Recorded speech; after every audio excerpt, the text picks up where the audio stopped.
The Browns, they're putrid. They're the worst team in the NFL. The season, the 2024 season is over.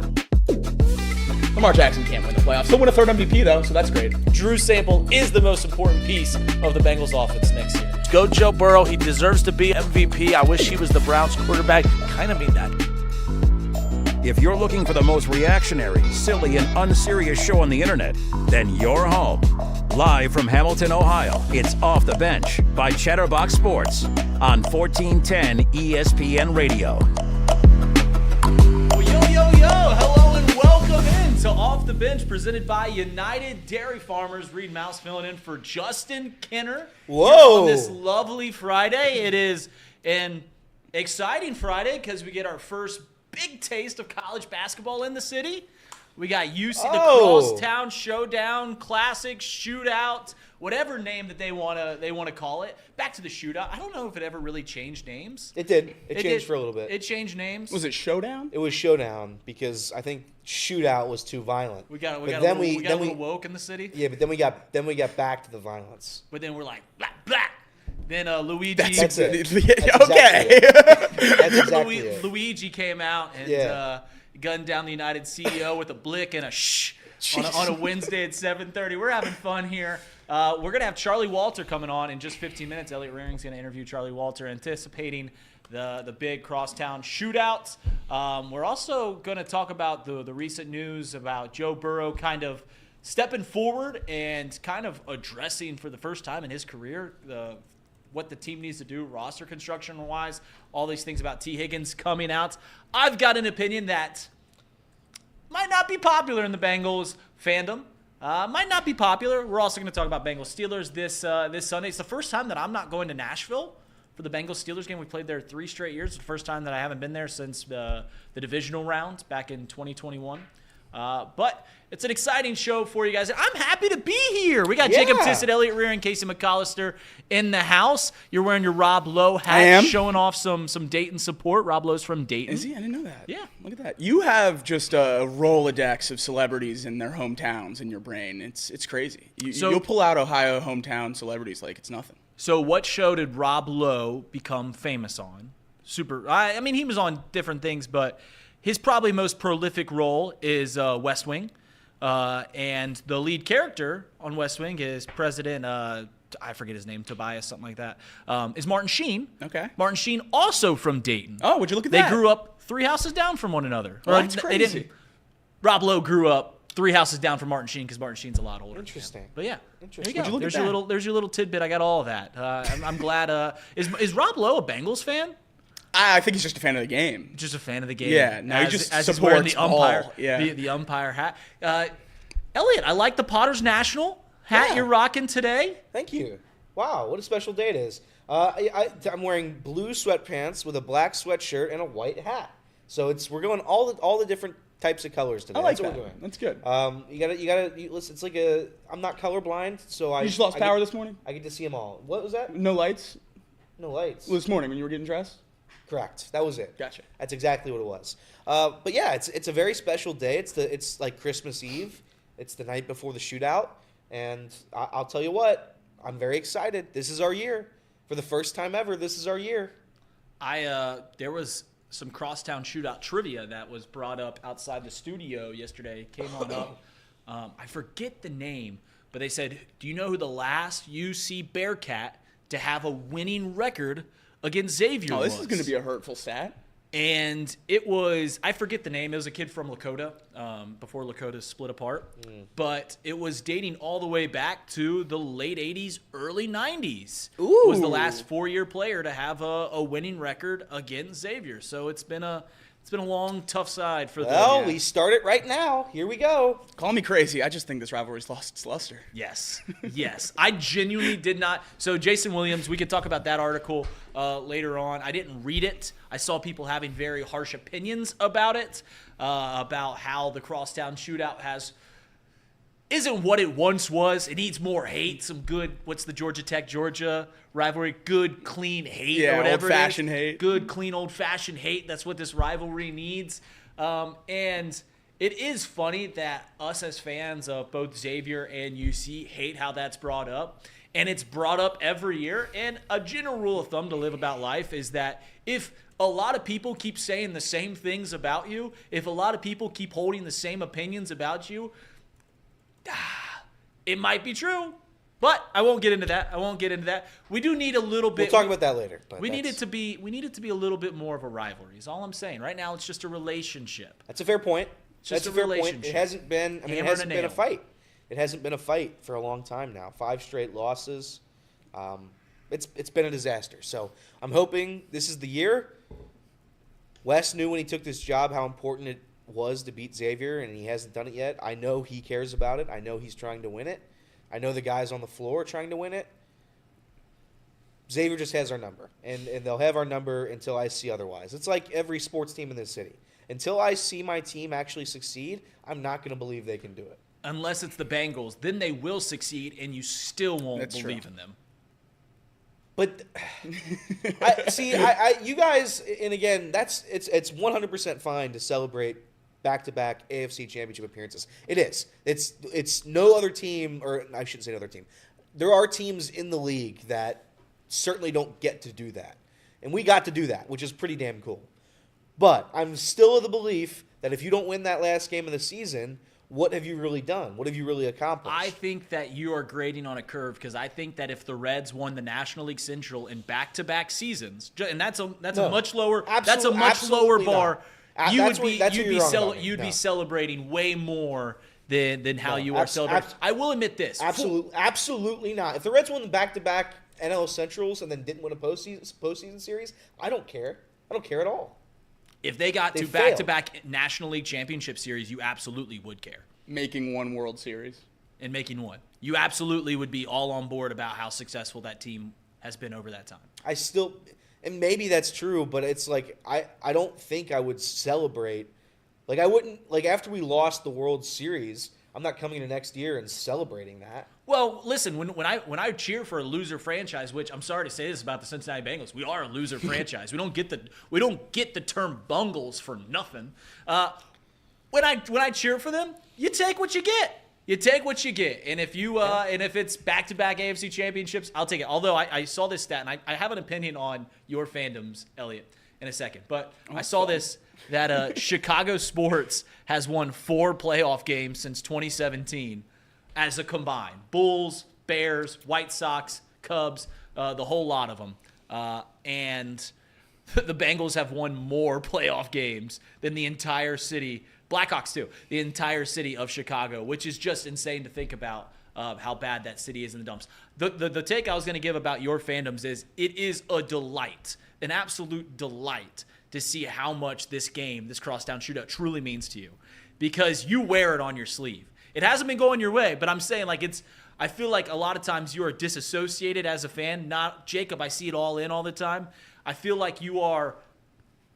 It's so delightful to see how much this game means. Well, it's like I'm not going to compare it to their game. I'm not going to compare it to the Ohio State-Michigan rivalry. Well, you should. Ohio State's trying to devalue it, so it's just another rivalry. I'm not going to compare it to that. But I will say, like, this town is a basketball town. We have 2 really good basketball programs historically. And the fact that they play each other every single year, and at least to me, it's the most important regular season game by a country mile, and it's been that way for such a long time. It means a lot. It means everything. And the fact that it just never has gone my way in my life is kind of crazy, but it sucks. It sucks, but yeah, it means the world. Because I don't know college basketball, and we can, you can go into what sport has the hardest path to a championship. College basketball might have that because you got to win 100 different games to get to the championship game and then win it. UC, I don't ever expect to win a national championship. I would be delighted if they ever did, but I don't expect that, right? Maybe they get to another Final Four is the expectation. And in basketball, it's like make a Final Four, not make a championship. But that's where I guess a little bit of my differencing of my own opinions there because, whatever. And back to my point. You contradicted yourself already. A little but bit. It's okay. A little bit. It's all right. Okay. I do think college basketball is a special example. It's removed from other sports. I agree. Thank you. Alabama made the Final Four last year. That's basically I'm not saying it's a championship, but hanging a banner when you've never made one, that means everything. Hanging a Final Four banner means something. Absolutely. But I also think pennants and conference championships mean something. It does, and that's where I guess I'm a little bit of a hypocrite. But my point being that this is constantly the most important game of the year, and not just because like you're playing Xavier and it's a rival, but both of these teams are historically good. The game matters for what happens in the postseason. It matters for the non-conference. It matters for everything. There's so many reasons why it matters, and to be the king of the city in terms of our two basketball teams, that's really cool. It's there's a couple things. One, I'm with you. I share the opinion that this is the biggest game of the year. Everyone that's more into college basketball than you or I will tell you that it's not. Like there's more obviously Xavier will play a lot of Big East games that in the grand scheme of things, in terms of getting into the tournament, all these things more important. Same with UC. Like if you at the end of the year when they're trying to make it into the tournament, beating Kansas or beating Xavier, which one's going to mean more? Obviously beating Kansas is going to mean more. But it is what it is. I hold the opinion with you that rivalries have to mean something. Yeah. And also we can't. I see Xavier and UC fans alike belittling this game, saying like, "Hey, this just what I just said is there's more important games throughout the year." And then also when someone says this game doesn't mean what it used to, get pissed. So that's a contradictory thing that fans of both teams do. But that's beside the point. I also thought it was funny that you said it was a basketball town. It's a basketball town because I was under the belief. We're three towns. Yeah, we are. Depending on what season it is, we are that. We town, are like New right? York City. New York has 5 boroughs. We have 3 towns. That's it is right. Football, basketball, and baseball town. Also a high school sports town. We are a high school sports town. That's for That might be the truest one. correct. We are a high school sports town. There is nothing that I do more that is more Cincinnati than everyone I meet. I ask what high school they Yeah, went that doesn't happen anywhere else. I do that. I met a Yeah. guy. I did, and we're gonna go to a break because I think Charlie Walter is ready to go here. But I did that board event up at Thursday Night Football in Detroit, and my handler from Amazon had a 513 number. He was calling me. I mean, I was there for 10 seconds. I was like, "Oh, I see Cincinnati. Where are you from?" And he tells me, he's like, "Oh, I live over in the Loveland area." And I was like, "You from Cincinnati?" He's like, "Yeah." I was like, "What high school did you go to?" "North College Hill." And I was like, "All right, there we go." And he asked me, I was like, "I went to Baden." And that was fun. It's just a fun little thing we do here in Cincinnati. But I believe we are ready to go. So we're going to take a short break. When we come back, Elliot Raring is going to interview Charlie Walter, the host of Chatterbox, Bearcats, and several other podcasts. We're right back here on Off the Bench, presented by United Dairy Farmers, 1410 Wing AM.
And welcome on in. ESPN 1410 Wing AM.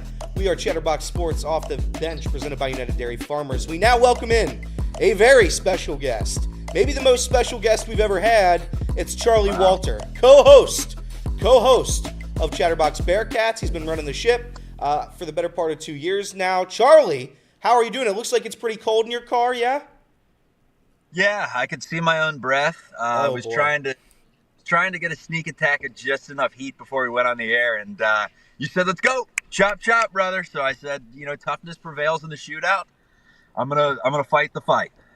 Listen, a cold plunge is what you need. That's how it gets your mind right. It gets you ready to play. It wakes you up. I had a 2003 Chevy Impala. It didn't have heat for the better part of 4.5 years. So the cold was my favorite time. My body just got used to it. I became a reptile. Anyway, so I'm not going to try to get too down. We're going to try to stay positive here today. But when you talk about this game, you do have to mention the fact that, Xavier's dominated for the past 25 years. It's just a fact. You have to talk about it. It's been a disaster. 5-15 since the year 2000. They've lost 5 in a row. But the roster for the Bearcats this year, I'd argue, is the best it's been in a very, very, very long time. Is this the year that the Bearcats take down the Musketeers? It better be. It better be. I don't want to go into Cintas next year with a chance to lose 7 in a row. You got to win this game. On paper, it seems like the Cats are bigger, tougher, more physical. I mean, I don't see where the cracks are on paper, but again, I think we said the same exact thing last year. We had this same exact conversation, Elliot. I think it was me and Tom, and I thought there was no chance the Bearcats would lose. So until I see it, the Pauly Fritzner take of like, hey, this has become psychological to a certain extent. Until UC wins it, like, I'm not fully going to be confident. Let's put it this way. I wouldn't put money on it. I would stay away from it as a Bearcats fan. With that being said, if I had to pick, I think I'd take UC. I mean, better team at this point in the season, at home, new uniforms. If they lost this game, it would just be beyond disappointing. I mean, Wes Miller, winless against Houston, winless against Memphis, winless against Xavier. The list goes on and on. He just lost to Dayton. Like, you got to win a big game. If not now, on your home court against a quad 2 team, what the hell are we doing, folks? I agree. I agree for the most part. I just think it's time for Wes Miller, because Wes Miller, when he came to Cincinnati, I think in his opening press conference he mentioned Xavier. So you have to win this game eventually. You have to cross it off. But you said big game. The Enquirer wrote an article today that the game's not a big game anymore. It's lost its luster. Do you believe that this game has lost its luster? There's not really any hate in the rivalry anymore? I've gotten fistfights with grown men over this game. Like, no, it hasn't. Here's the deal. I think UC especially is kind of an interesting dynamic, because a school that has that many students, you got a lot of people that are out of state, alums that didn't grow up in the city. It's different for everyone, right? But if you grew up in Cincinnati and went to a grade school or whatever with 50 people in your class, and it was split right down the middle at 25-25, like, this will always be a huge game. It has not lost its luster. It is smack talk season. It goes on for an entire year. And then when UC just loses consistently over the years, like, I got nothing left to stand on with my buddies, and it's become extremely depressing. But, I mean, product on the floor, yes, it's 2 teams that have combined for 1 tournament in the last 5 years or whatnot. Yeah. But in terms of bragging rights, in terms of all the things that make sports great, no, it hasn't lost its luster. Like, I still have people that I haven't talked to guys. Andy Wimberg, shout out. I haven't talked to the guy in 5 years, except for one date a year when he texts me, ha ha. Like, that's the only time I hear from this guy. I still have good friends that are Xavier fans, and we get into this fight once a year. We never watch. All the UC guys in my group chat, we all watch together. The Xavier guys, they stay in their corner, and then it's just the victory lap they go on. You mentioned it. It takes the whole year, and I have to constantly take these victory laps. And I just have to sit there while they go on them, and it's so miserable. It's just absolutely miserable. The reason I think it's going to be a little bit different this year is that I think for the first time we do have a pretty solid roster. I mentioned it earlier in this interview, but the Bearcats have the edge, in my opinion. The Bearcats have the edge in just about everything except for when it comes to post play. Aziz hasn't been the guy. I try to defend Aziz. I like Aziz. I don't root against Aziz.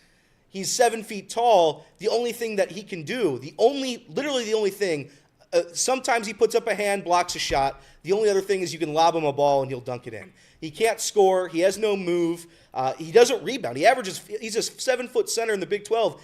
They've played nobody. He averages 5 rebounds. Xavier has Zach Freemantle, who's been tearing it up as of, this season, and for the 15 other seasons he's been with Xavier, outside of the injured ones. Do you think Aziz is going to be able to hold his own against Zach Freemantle? No. Yeah, I agree. I think if Aziz is there for extents, then we got ourselves an issue, because Wes Miller just refuses to make these in-game adjustments that some of the fans see, and I get it. Like, with Aziz Bandaogo, he's 7 feet tall. He impacts the game just from being in the lane. But wasn't the proof in the pudding last year? I get it's a slightly different Xavier team, very different Xavier team.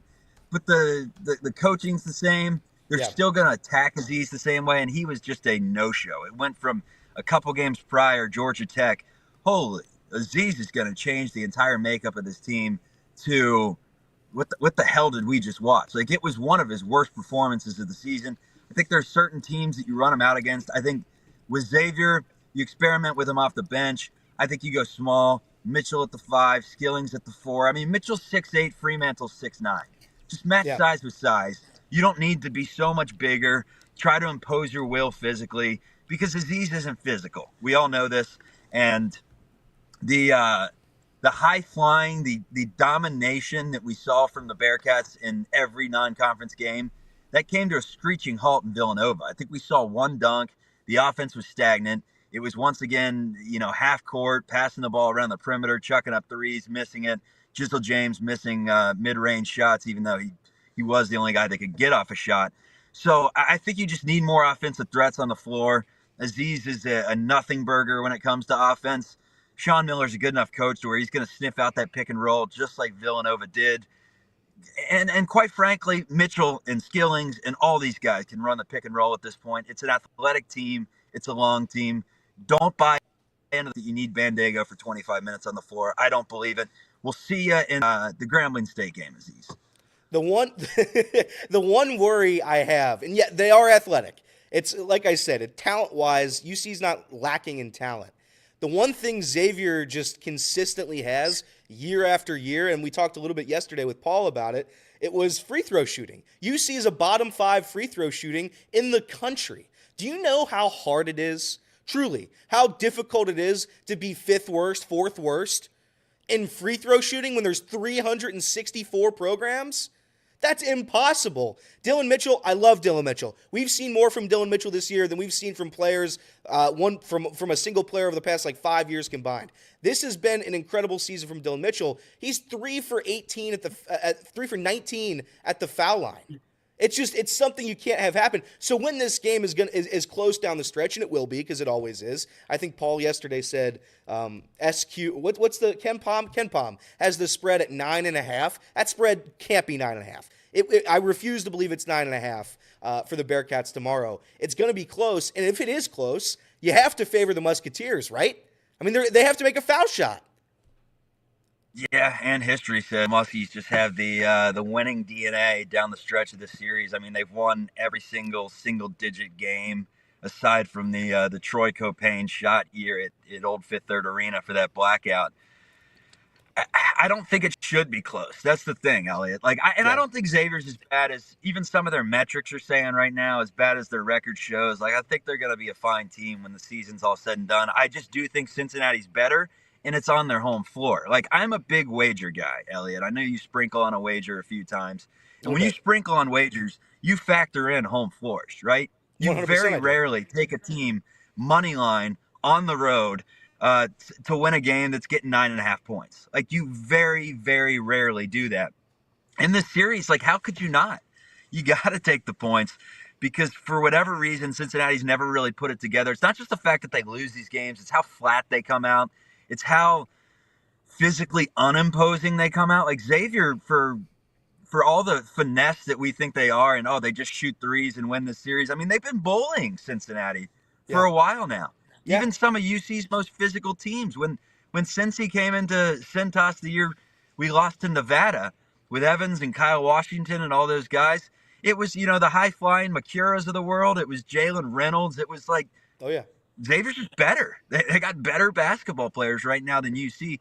It didn't feel that way last year. It just felt like UC completely choked.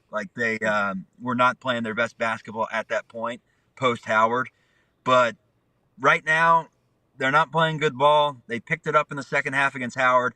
Wes Miller's been pissed. We will see if they can just finally win a game that they are supposed to win, because if not now, I have some serious questions, Elliot. And I know most people are going to say, you got chances to pick it back up in the Big 12. You know what else you have chances to do? It makes Dayton a very, very, very important game. You lose that one. You start off the Big 12 slate with a road matchup at Kansas State, a home one against Arizona, a road matchup against Baylor, and then a home matchup against Kansas. This thing could flip entirely quickly, and the narrative could go from, this is a top 15 team to, this is a 1-3 team in the Big 12 whose best win right now is Georgia Tech. I am concerned because you kind of mentioned it there. UC has been playing good basketball the past couple of games.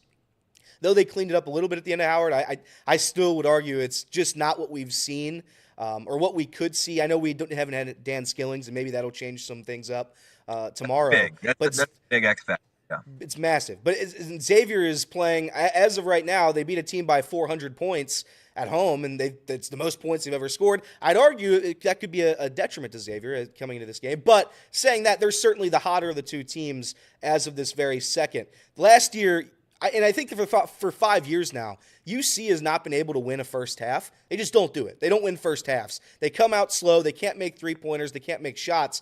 This year, they do have a guy that can make threes, that can make shots. We didn't have him last year because somebody ran him over with a car. Simas Lukosius has been one of the best scorers in college basketball this season. How big of a role is he going to play tomorrow? He's huge. I mean, it's 4 guys when it comes down to it. And before the season, I think we all kind of had this vision of strength in numbers when Wes Miller goes with the hockey subs in the Ohio State game and pulls in, Hickman, Day-Day, Page, Betsy, and Rayvon Griffith right off the bench, and they're swarming. They're fast. They're getting up and blocking shots. They're running Ohio State off the floor, and that's the vision that we all had. Like, oh my God, this team's deep. They're long. They're fast. I think over the last 2 weeks, we've come to find out that this team's not as deep as we once thought. Yeah. They have some cracks off the bench like most teams do, and like most teams, they're going to have to start playing guys 33, 34 minutes a game and try to win with your best players on the floor. Those best players being 33 minutes from Simas Lukosius, 33 minutes from Dan Skillings, if healthy, 33 minutes from Dylan Mitchell, 33-plus minutes from Jizzle James. And those 4 have to be good, man. A combo of them. Even if it's just 2 or 3. A couple of them have to be good. You cannot have a game where Jizzle James is 0 of 4 from 3 and is struggling, has 5 points. Simas Lukosius is, 2 of 7 from 3. Dan Skillings is just still kind of banged up and not getting that much run like we saw in the Howard game because he didn't practice on Monday after the Howard game, which says a little something about the state of his body. And then, Dylan Mitchell's the only one that's really putting it together and has like 12 points for Cincinnati, and it's a low-scoring slop fest. That's the last thing we want because the team is as high-powered as they can be. It really starts with Lukosius. If he is hitting like he was in Northern Kentucky, he has the ability to drop 30 on you. There aren't many cats that could do that. We saw it multiple times down the stretch of last season. He can put up 30 on you in front of the home crowd. Let's see Simas get hot, baby.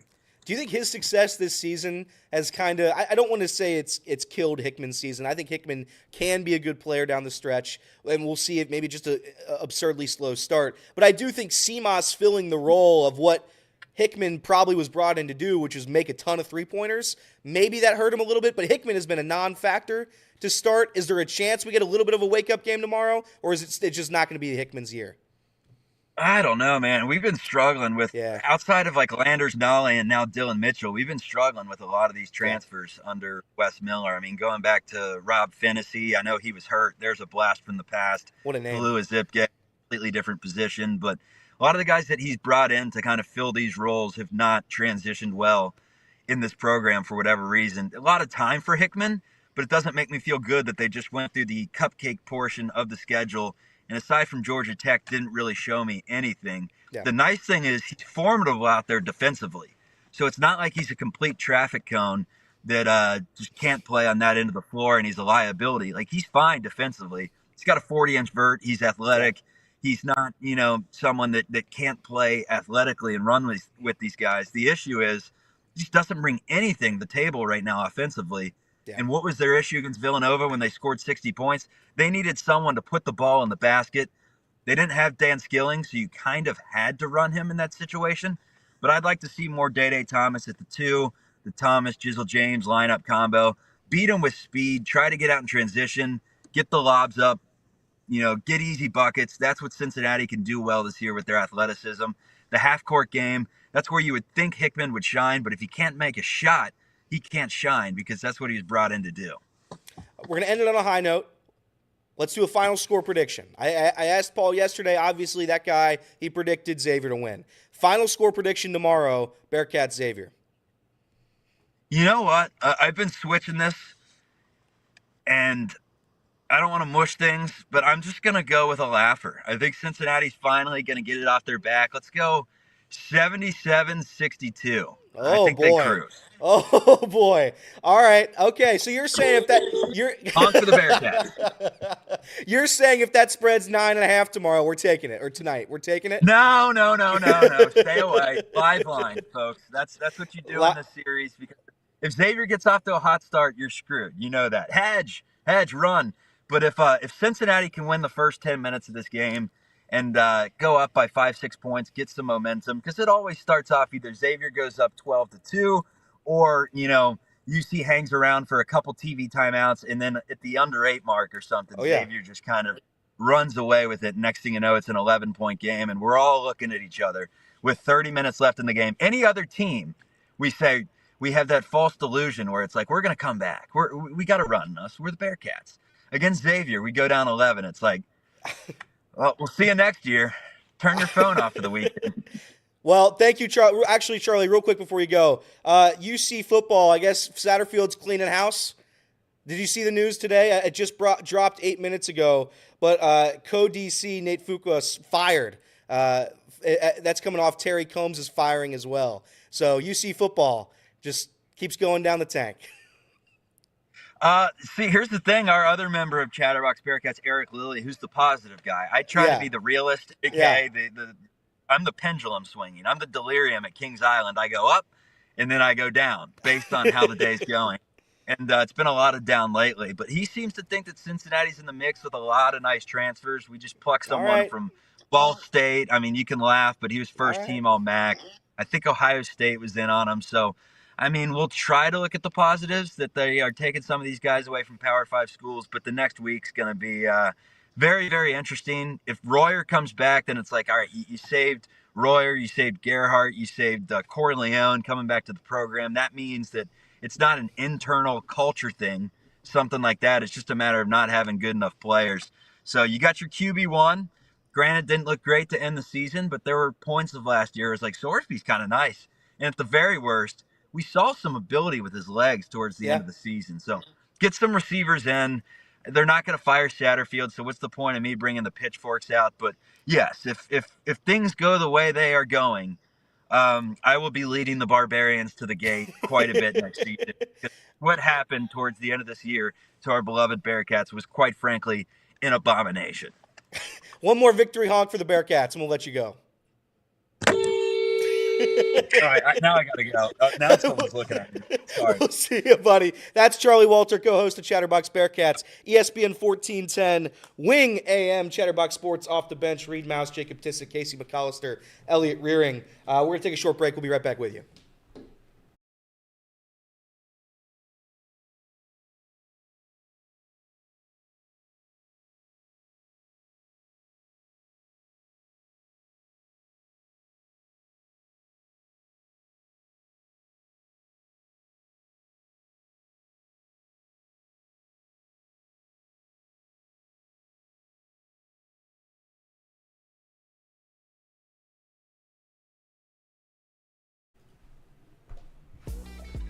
And welcome back to Off the Bench, presented by United Dairy Farmers. Reed Mouse filling in for Justin Kinner, Casey McAllister, Elliot Rearing, Jacob Tissett in the room. Just had a delightful conversation between Elliot Rearing and the host of Chatterbox Bearcats, Charlie Walter. Lot of tidbits. I'm sure it was not one-sided whatsoever. But we did the Xavier thing yesterday. I try to be fair. You split it well. I think I was pretty fair. I gave Xavier their Fair and time balanced. yesterday, and I gave Bearcats our time today. You knew you weren't going to be unbiased, so you brought Paul on to do the Xavier thing, Correct. and then you brought Charlie. Yeah, no, I think Elliot did his job. I think Elliot did his job. All right, that's fair. I did my job. I did my job getting both sides in. I wish I could do more, but that's what I did. I got Paul, and then I got Charlie. That's it. All right, so we just had Charlie Walter on the show. We got a lot of things still to talk about. We're going to talk about Joe Burrow and his comments about T. Higgins and kind of the things swirling about T. Higgins. We're going to talk about the Bengals-Titans game in a little bit, just a little bit, because not much to say there. Also, I don't know about you guys watching that Thursday night football game last night. Probably between two of the better teams that we've seen. Like if you before the season circled a Thursday night football game, you'd circle that one and go, "This is going to be a great game." Yeah. It was probably the worst Thursday night football game of the season, and it made me believe something about the smug and pompous quarterback that is Brock Purdy. I'll get to that take later. Also, we haven't done one of these since Tom was on the show.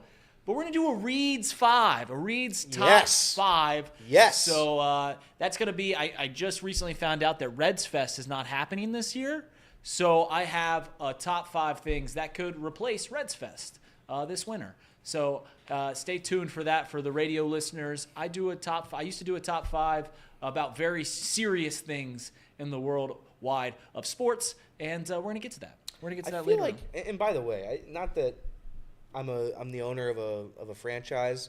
I feel like there's other options to hold Reds Fest than just the Duke Energy Convention. I feel like could be another venue, but I don't know. You would think in a city you could just go to anywhere. Like it doesn't have to be the Duke Energy Convention. You can put that in the trash that is the Heritage Bank Center. I don't care. Well, Sharonville has a very, very, very nice event center that they hold several events yearly. Like it's a pretty big.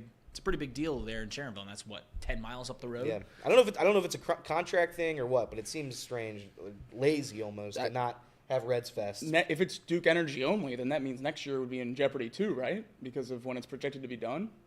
Jeopardy too.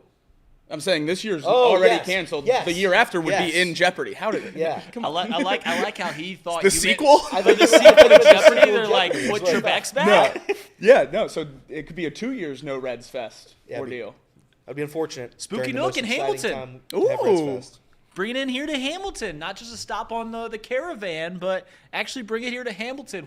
That's what Joe would want. That's what the old left-hander would want. Is it in Hamilton? But guys, in Bengals news, obviously there's a lot to make to do about what Joe said after Monday night's game, what he has said in the podium since then about how important T. Higgins is to this team. And going into the year, I had this opinion about T. Higgins that has since changed.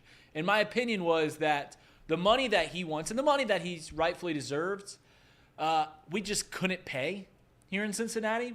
We just can't give him that money because, quite honestly, he's not on the field enough. He's not on the field enough. When you play 10 games a year, 11, 12 games a year, you can't be getting 25 to 30 million or whatever T. Higgins is going to get, and he will get paid elsewhere. But then I watched what it looked like on the field, and I started to kind of realize something. Like, I've always said this about Joe Burrow. How could you pay him $55 million when he's got injury concerns? Whatever. If he's not on the field, then the team's not. I'm getting to that point with T. I'm getting to that point with this offense looks so explosive with T. Higgins on the field that maybe you just pony up and pay him, and you keep this whole offense together. I'm not going to do that opinion today. What I am going to talk about is directly about Joe Burrow outwardly, I don't want to say pressuring the front office, pressuring the Bengals, but that's essentially what it is. We wanted this to happen. We want our players to speak up about, and we certainly want our quarterback to speak up about what he wants to make this team tick.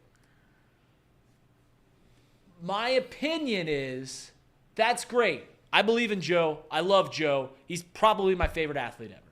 I'll defend Joe, and I've done it on this show, probably embarrassingly so. I put a tweet out after the Ravens game that I'm quite embarrassed about in hindsight because I looked absolutely crazy defending Joe Burrow. We've got to tread lightly here. We've got to tread lightly on letting one person pushing, like just controlling this team. That's the only thing I would say. I want Joe to speak his mind about what he wants. I want Joe to use his platform to say, I want T here. We got to make T. And if Joe means that, I want Joe to restructure his deal and keep T here. Like if he means it, like if he's saying it, you've got to show it as well.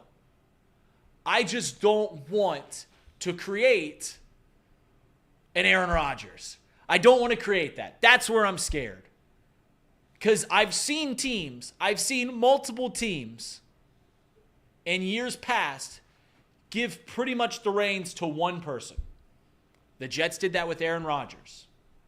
The Patriots did that with Bill Belichick after 2017, and wasn't very good. The Texans did that with what? Bill O'Brien?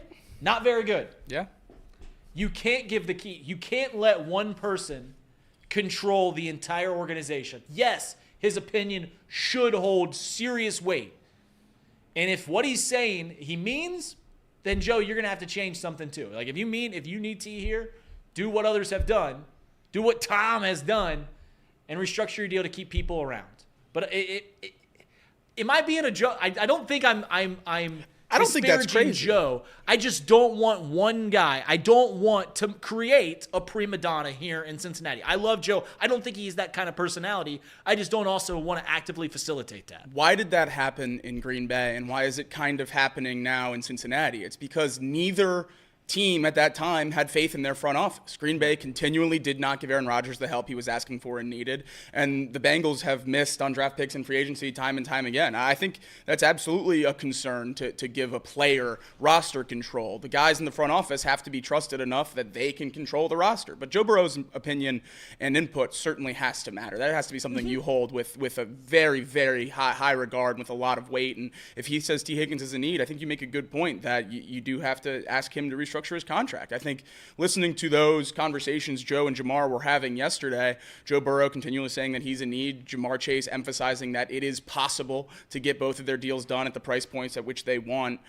My question is, who is he saying it's possible for? Is it possible for Joe and Jamar to structure their contracts in a way where that fits into what the ownership wants to do? Or is he saying, hey, fans, they have the money to do it if they don't want to be cheap? I think that's a big difference going through there, and I don't think we'll know until the offseason. But I think the biggest point in this line that makes me think that they are going to come together and make something work is T firing his agent. I think the split from David Mulligetta means that maybe the messaging that you can get more money in the market, we have to hit the market, we have to negotiate with other teams, maybe T didn't necessarily want to do that, and he's okay with taking a slight pay cut to stay in Cincinnati. That would be great. That would be awesome, and I think that's the most realistic route, that he stays here. I think if you're bidding with the Patriots or the Commanders or any of these other teams in the open market giving him $30+ million, he's probably leaving Cincinnati. That's why I think the tag is really a formality, so you can negotiate with him one-on-one and then trade him if not. But I think that you're probably looking at extending T just with the way the last 48 hours have gone.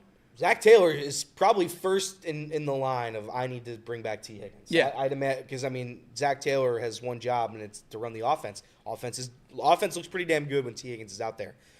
I'm going to push back a little bit. Good organizations don't let their star players run all over them. Correct. Bengals aren't exactly a good organization, and I'd argue that they haven't made a ton of great moves over the past 50 years. How many years the Bengals have been a franchise? I'm not going to sit here and say I definitely 100% trust Joe Burrow more than I trust the front office and the organization's ability to do good. But I would say this: they're probably neck and neck with me. If Joe Burrow wants something, I'm going to trust Joe Burrow knows what he's talking about. I could be wrong, and he could be wrong, and it sends the organization down a terrible path. That could absolutely happen. But I also don't trust Mike Brown, the Blackburns. I don't trust Duke Tobin. I don't trust anybody up top in this Bengals organization to know what they're doing either. So then it's, do you trust Joe Burrow or do you trust the guys up top? Because I don't know. I don't trust particularly the guys up top at all. So if that's the case, I'm going to roll with Joe Burrow in this one. The problem with giving, and I want to hear Casey's opinion on this because I think he's on the opposite side of this. I trust Joe Burrow in the current moment. I really do.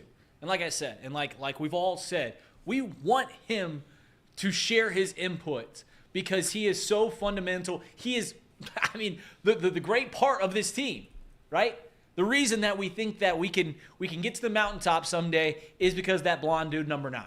Is because he's having an MVP season, all these things that we've seen from Joe Burrow since he's been drafted here in Cincinnati. He's answered the bell time and time again. The problem is when you start giving that much weight to a player, it doesn't take too much of a lean on that tower of cards to fall down. If it's working, it's great. Everyone's incredibly happy. It's soaring. But what happens when things start going awry? What happens when things in this person that you've given so much power in the organization isn't happy anymore? What happens then? And I know that's far away. And I know at least Everett in the chat didn't like when I compared Joe to Aaron. I'm not trying to do that. I'm just saying I don't want that. Casey, I don't know where you're at and giving Joe too much power. Let me emphasize this again. I want the Bengals to take Joe, what he says, seriously. And I want Joe to not just say things. I want him to actively be a part of it. Like if you say, hey, we have money, hey, we can make this happen, then I want you to be a part of it too. I want you to do active things towards it. But I also don't want to give you all the keys to the kingdom. I mean, I don't think what they're doing right now it's certainly not giving him keys to the kingdom. I think we can all agree on that. Yes, right. I don't even really know if they gave Aaron Rodgers. The Jets certainly gave Aaron Rodgers keys to the kingdom. They refused to give Aaron Rodgers the whole set of the keychains to Green Bay, and they refused to give him weapons for a while. He struggled for a little bit. He was hurt on and off the field. I'm talking about the Jets. I know, but it really came to a boil because that organization refused to listen to Rodgers, and then he got upset and then went out. And then they tried to replace him. You know what I'm saying? Like that. Those were the things that led up to him getting upset, was that they weren't listening to Aaron Rodgers. And I think before then, we could all agree that Aaron Rodgers was an MVP level quarterback, back-to-back MVP winner. Yep. We all thought that he would go to the Jets and at least be competent or above average. Didn't happen, but let's just say that he was good. I think we would have a completely different view on the Aaron Rodgers that we have today, which is, a guy that asked for all these bums and old guys to come back and recreate the 2011 Green Bay Packers, which just isn't realistic. What Joe is trying to do is keep the team together now. Yeah. Keep the team together now, and I think that's just completely different. But going forward, I want the team to listen to Joe because I think Joe has a pretty good touch on where the team is at. Whether or not he's actually like saying it in front of the public, you can tell it's written all over his face. I mean, he's said it time and time again. He's had to be perfect.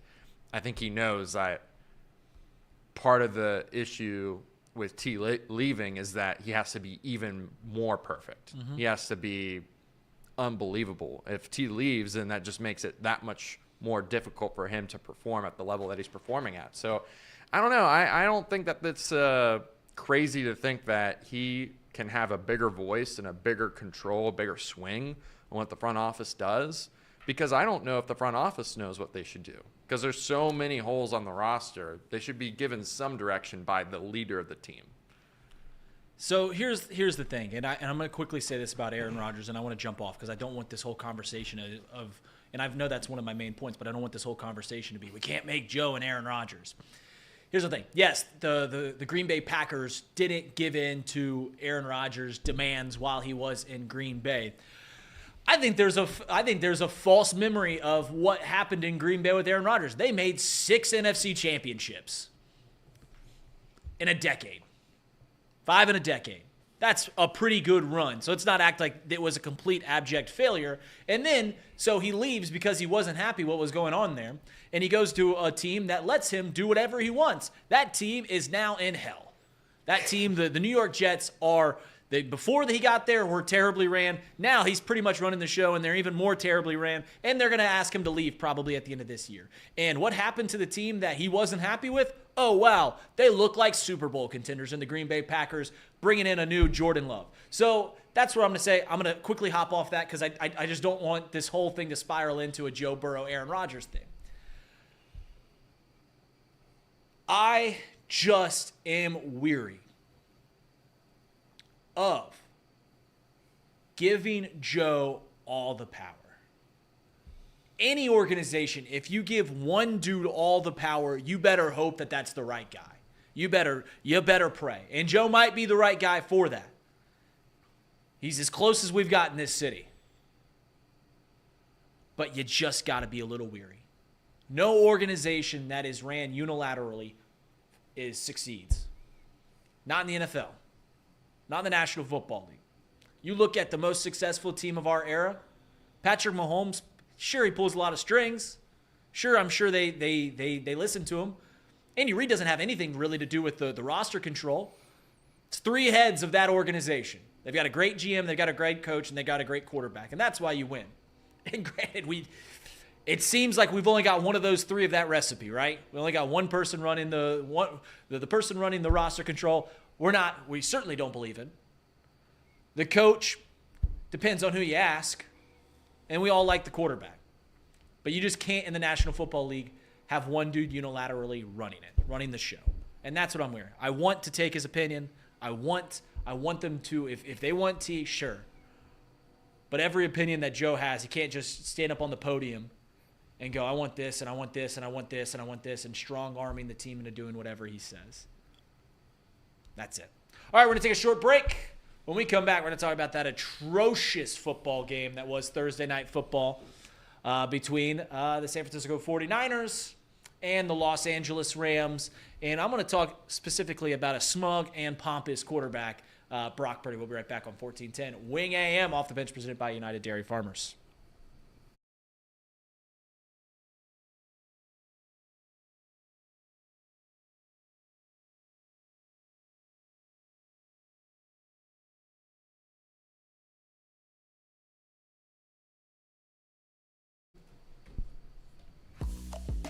We are back on Off the Bench. Mouse filling in for Justin Kenner. Thank you, Justin, for letting me be on here. We got up. It's the final. This Sunday is going to be the final. If we lose, I always said I'm back in if we win. I always said back in if we win. And we just did a Joe Burrow segment. And I'll say this about Joe. Are we really gonna talk about roster control for a guy that pays a swimsuit model to be a security guard at his house? Yeah, not a great decision maker. Right. whatever he's employed to do. Whatever she's employed to do, I guess I should say. We're not going to do that, Joe. He wants his privacy. Thursday Night Football was terrible yesterday. It was a tough one. And bad night for those of us who bet a lot of first touchdown scores. Yeah. Ooh, yeah, because you take 10 to 12 every Thursday Night Football game? It was a bad night for those of us who took first touchdown scores, because there is an option in the first touchdown score that says no touchdown. And that's a winner.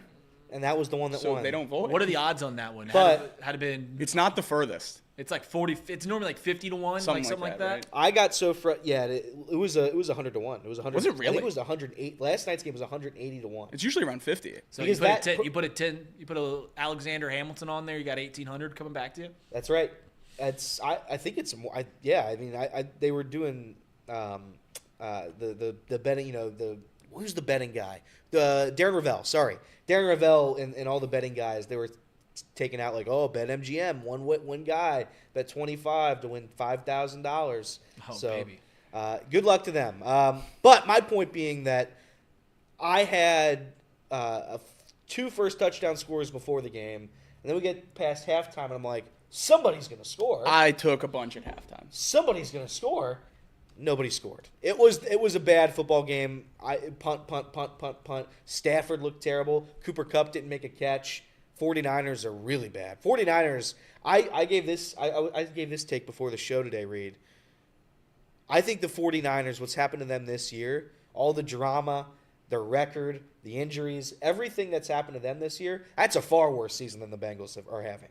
Far worse. Yeah, no, we think that the Bengals are having, and they are, having an abject, terrible season. There's like 5 or 6 teams that are well below us. Jets, Cowboys, 49ers, like there's a lot worse that you could have going on right now. Bears, I would even throw up there, maybe not. My issue with the Cowboys and 49ers being below the Bengals is they can at least hang their hat on this season was bad because of injuries. And we can't do that. But here's the thing. 49ers, no doubt about that. Cowboys. Not saying it's true, but they can. Right. Cowboys, it looked like it was doomed to fail from the 100% from the shoot. Yeah, I guess you're right. I guess you can give yourself an excuse there. We don't really have a whole lot. But here's the thing about the 49ers is they are at a crossroads when it comes to their quarterback, Brock Purdy. And everyone last year was telling me how great Brock Purdy is. And at certain times this year, he's looked even better than I thought he was. But there is something that has become abundantly true when it comes to this mid-level of quarterback. And Brock Purdy's a good quarterback. There's 5 or 6 elite quarterbacks. Then there's about 10 to 15 that are just good, that are good quarterbacks. And yes, some are better than others. But how in the world, with the aging roster that you have in San Francisco, can you justify paying Brock Purdy $45, $50 million? You can't. And for those of you saying you can't, that's not what he's going to take. No, that's going to be the going rate for Brock Purdy. Mm-hmm. If you want to extend him, that's going to be because dudes like Dak are getting 60. Dak, like I said, there's different levels of good. I'd put Dak and Brock probably near each other. But that's the going rate. And the 49ers cannot pay Brock because what they should do is blow the whole thing up. Dudes are getting older. There's not some young talent that's getting there that's generating, like, the contracts are getting bigger, dudes are getting older, that's why they're having injury problems, is because they're older. It's an older franchise or older roster construction. There will be a time in the NFL where the demand and the supply of good quarterbacks, dudes like Brock Purdy, dudes like Dak Prescott, dudes like Kyler Murray, name them. Go down the list of, and you know who I'm talking about. Kirk Cousins, all these guys that are good quarterbacks. Where the demand and the supply will bring their contracts down a bit to the $25 to $35 million range. That is where these guys will be worth it. Because when dudes like Dak, dudes like Brock, and I'm sorry, I can't name more, Kirk, all these dudes that are good quarterbacks, when the roster's really good, yes, they can get you to the dance. But they can't mask several problems. Joe Burrow got to the Super Bowl with a line that consisted of Jonah Williams, Isaiah Prince, help me out here, Trey Hopkins, Quentin Spain, Mr. Undrafted. He can mask those problems.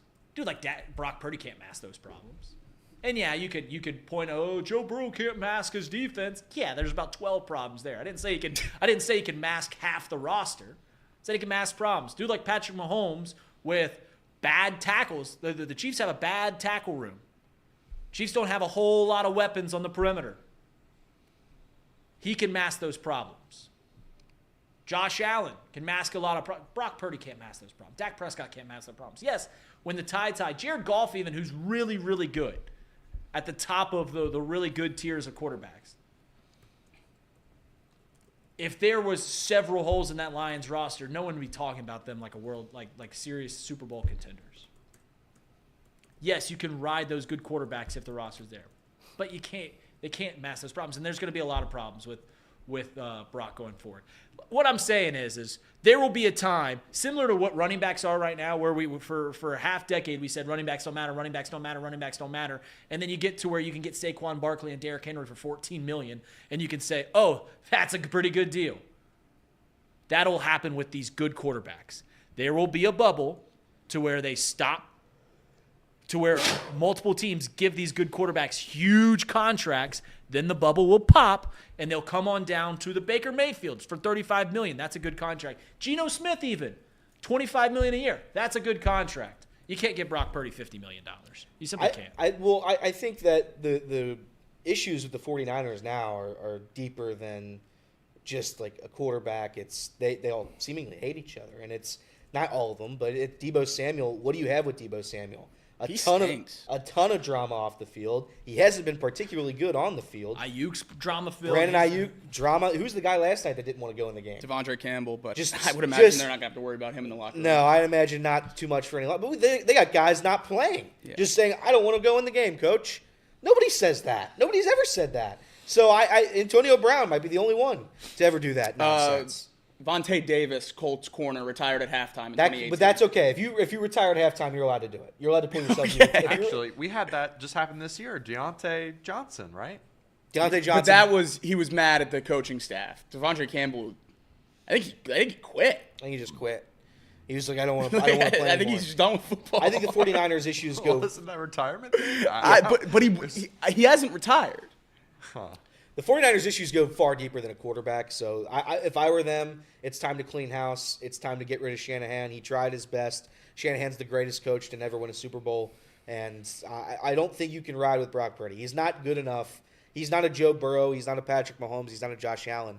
When you lose these guys to whatever your trades, free agency, old age, yada, yada, yada, he's not going to be able to elevate the roster that's there. So I would say this. You can't draft. I mean, I don't know if you draft a quarterback. I guess you have to draft a quarterback. I don't think you can. You have to go sign someone. This year is a bad year to try to draft a quarterback. So maybe, I don't know what they'll do. Brock Purdy, I guess you ride him into next season, but I don't know.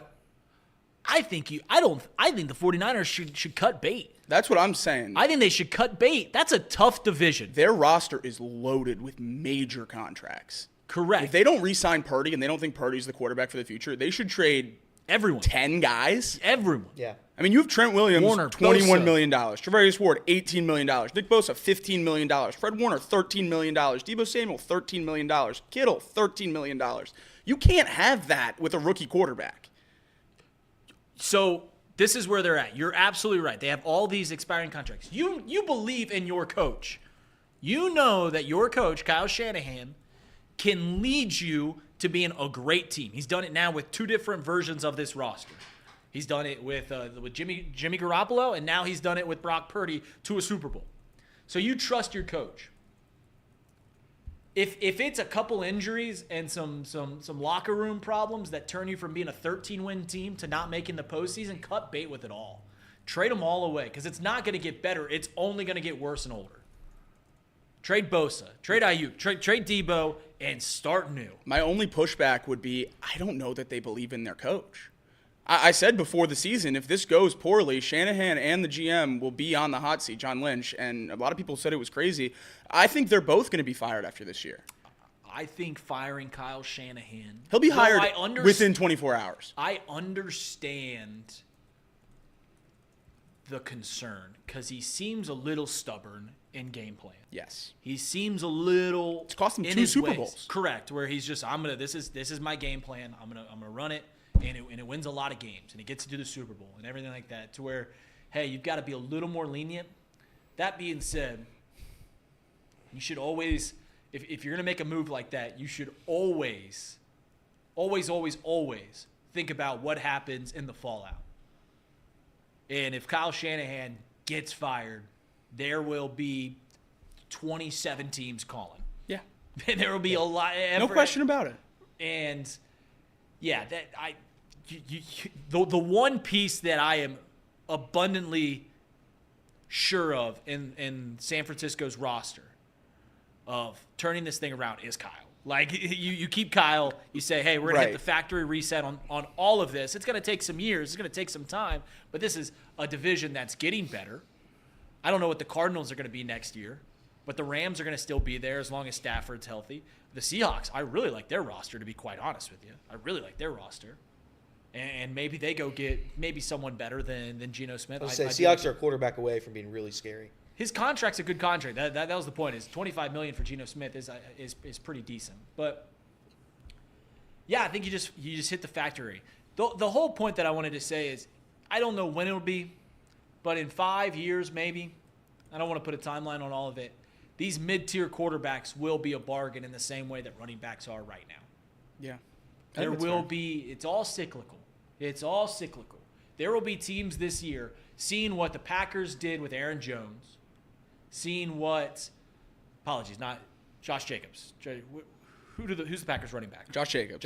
Aaron Jones went to the Vikings. Correct. Josh Jacobs, what the Ravens did with Derrick Henry, what the Eagles have done with Saquon, and teams will go out and spend a lot of money on whatever top tier running back there's going to be in the market this year because they want to emulate those teams and it'll go back. The market always self-corrects itself. And that'll happen with the quarterbacks too. People are scared of the Dak Prescott contract. People are scared of all these inflating mid-tier, even like Trevor Lawrence in Jacksonville, though. And if you're Jacksonville, I don't think you had another option there. It's pretty much just get that done and just cross your fingers that he's really good. Teams will, in those mid-tier quarterbacks, it will correct itself. It will go back to where you can get a good quarterback for a decent price. All right, we're going to take a short break. When we come back. Real quick, when we come back, I have some, and this will be a shorter segment, or a shorter topic for next segment. There was some sketchy gambling things that went on yesterday. Yes. And I have to bring it up. Bad. Okay. Some really sketchy gambling stuff that went on in the NFL world yesterday. Mm-hmm. We'll talk about it when we come back on ESPN 1410 Wing AM.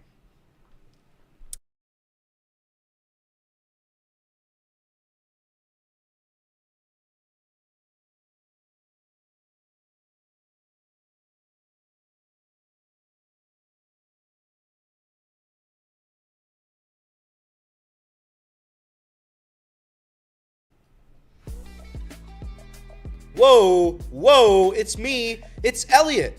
Welcome on in. Off the bench, Chatterbox Sports, Reed Mouse, Casey McAllister, Jacob Tissett here checking in with you. I brought this up right before this segment. Yesterday in the gambling world, and for those of you who don't care about gambling, that's fine, but it does somewhat partake, or it does somewhat go into what we think of the NFL, of sports in general. Are they rigged? Yada, yada, yada. Yesterday, at some point, I think early in the afternoon or maybe even the day before yesterday, there were gambling lines that were put on FanDuel. And these were the lines. It was they were considered specials, right? Or touchdown bets. So this player or this player to score, and you get odds. Usually you do this and you get bad odds because you're taking the two best players. You just need one of them to score. Right. Yesterday, I guess it was supposed to be Cooper Kupp and Puka for these odds. They said or this player. So it was Cooper Kupp or Puka to score a touchdown at plus 350. Debo or Cooper to score at plus 380. These or odds being longer than the individual player odds to score. Correct. George Kittle or Cooper Kupp plus 400. If you bet George Kittle touchdown, it's minus 110. Cooper Kupp minus 110. You take either of them to score plus 400. So what FanDuel decided to do, they said, we're not going to take that money from you. We're going to let those bets ride. You found the glitch in our system. We'll let you ride it. Surely they've done that before and never voided bets with wrong odds before games before. Surely. They always void bets with wrong odds before games. They didn't. They didn't void these bets. They let everybody who capitalized on their glitch say, you know what, you get them. You get plus 400 for anybody to score a touchdown. What happens in the game last night? Nobody scores a touchdown. And since they're game specials and not touchdown scorer bets, they automatically are losses, even though no touchdown scorer happened. Very, very strange. Listen, this is the type of stuff.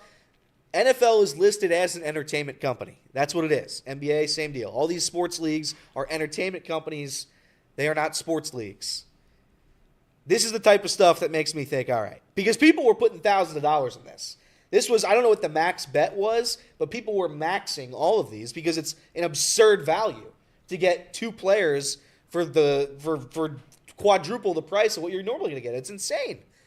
So yesterday, I don't know. I don't know what happened there. I don't know what's going on. Maybe FanDuel made a little call to the old NFL and said, we're just not going to score. I have a hard time believing that's true based on the fact that I watched the game, and they seemed like they were trying to score. But I don't know. When I saw the Matthew Stafford keeper down inside the red zone, which resulted in a holding penalty, pushed him back. Matthew Stafford doesn't run the football. He has one rushing touchdown in 8 years. Decided he was going to run off for one on a designed quarterback keeper inside the 5-yard line. I don't know. I'm going to say there's some sketchy stuff going on. So I will push back and will admit that I'm wrong if it turns out to be wrong. I don't necessarily believe the sports entertainment thing. I know people pull that up all the time. Like, you Google it, like it doesn't pop up anywhere that it's listed as sports entertainment as opposed to a sport. Like it's just something that someone said on Twitter and people have just kind of ran with ever since. Like I would just like a fact check there, because I see it all the time. People say it all the time, but I don't think anyone's ever actually looked that up, like what it's listed as its LLC or whatever you want to call it. And secondly, I want to see if that's true. Maybe that's just what all the sports are filed under, and there is no other thing. Like it's company's LLC. So I hear people pull that up all the time. It's like it's a sports entertainment like the WWE, but it's like, is that true? I'm genuinely asking here, but I don't think the NFL's rigged. I don't think the NFL's rigged either. It's just a lot of just weird so many plot points along the list of things that would lead you to believe it is. Well, it's just every year we come out with these new reasons why the NFL's rigged. What was the one that went for like 3 straight Super Bowls? Look at the colors. Yeah, the colors of the logo. logo. Color schemes. Yeah, and then like. But once we sniff it out, they throw it away. Well, so that's once we figured it out, they were like, shoot, we gotta change it. We gotta change it. Yeah. We gotta change it. Yeah. I'm pretty sure it's listed as a sports entertainment business. Yeah, okay. It's a sports entertainment. So what he's asking is there another option? Fixing is legal if they want to. What I'm asking is there another option? Like, is there like you have to file as a sport or you have to file as entertainment? Well, I imagine like the Olympics and stuff. That's not a company. Nobody makes money off the Olympics. So it's not like it's a nonprofit. Interesting. It's not a company. Yeah. I don't know. I'm just saying that it's a little sketchy. That's all I wanted to say. The other thing I wanted to talk about in this segment, because it just gets me upset, not as much as the gambling thing, but it does make me somewhat upset, and we talked about it early on. I talked about it with Charlie. The fact that we have to constantly have a publication in this city that just I'm the first to say that you don't have to be a homer. You don't have to say that it's all sunshine and rainbows when we talk about the sports teams in this city. I don't understand the need to diminish objectively one of the cooler sporting events that happens in this city consistently. I don't understand it, and maybe it's for clicks. Because we're talking about it. Maybe it's for rage bait. Yeah. Maybe it's for all that. And maybe it just seems so strange to me that a publication that just lost Charlie Goldsmith, that just gets destroyed every time they release any piece of media, anything they do, it gets destroyed. It's strange to me that that their need to continue to bash something like this is just so strange, and it makes me upset and it makes me aggravated. So they get what they want. I mean, they get what they want. They get the reaction. They get the interaction. They get my anger. I'll probably tweet about it later today. Like they get that, so people are clicking on it. But it just seems so strange that's the angle we take on this. It's such a cool sporting event. I might say it. It might be the coolest sporting event that happens in this town. And we're going to say it's lost its luster? Have we checked in with a UC fan or a Xavier fan one time? They didn't say lost its luster. It says it's missing hate. The lost its luster thing was like 7 years ago, and that was from Tom's Doherty said that one time. Here's my thing, and I'll make a couple different points about this.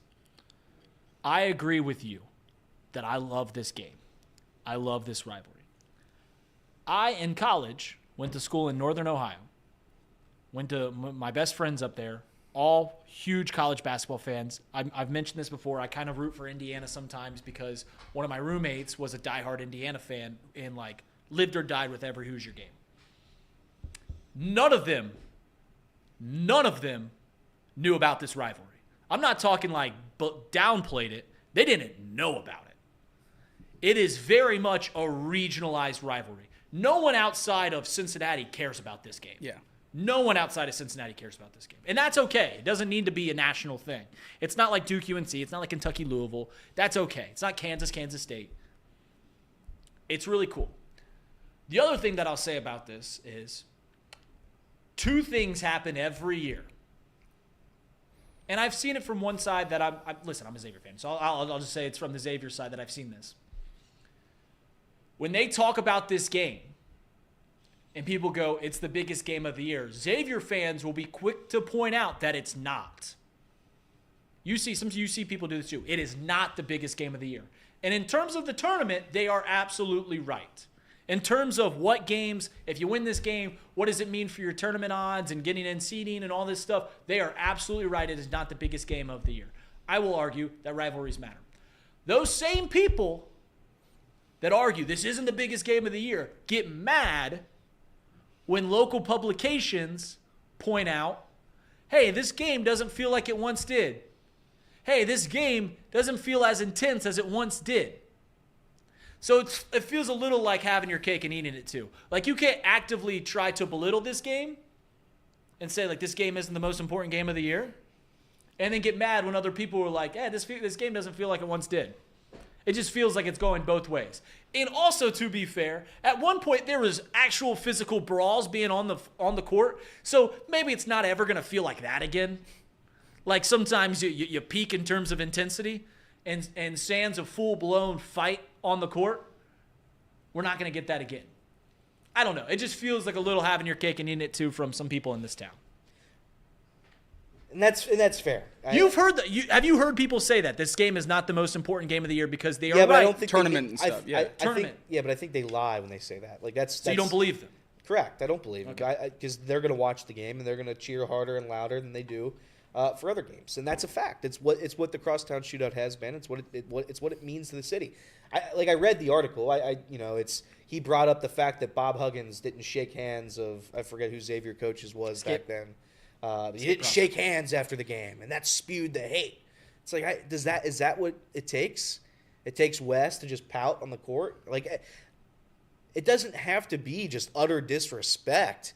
Like Mick and JP. That was the most hate-filled rivalry game I've ever seen. When JP's telling him to F off, and Mick's, I've never had a player tell me to F off.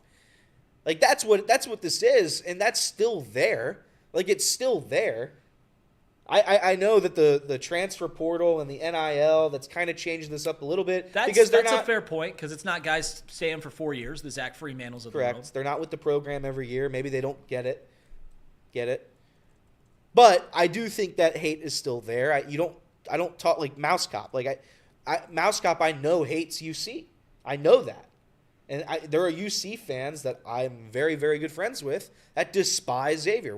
Don't say a nice thing about Xavier. I don't hate Xavier. Maybe that's the point to him. I don't hate Xavier. I just think the rivalry means so much to everybody. To say that it's lost its hate is nonsense because you just clearly haven't talked to people. Okay, so what I will say is you are right, and I think I agree with you when I say you say you don't believe the people that say that this game isn't the most important game of the year is. If you want people to stop saying that this game has quote unquote lost its luster, that it doesn't have the hate that it once does, then stop belittling it. Like you can't actively go, this game doesn't mean that much, the game doesn't mean, then the game ends. And then you go like, ha, we won. You can't do that.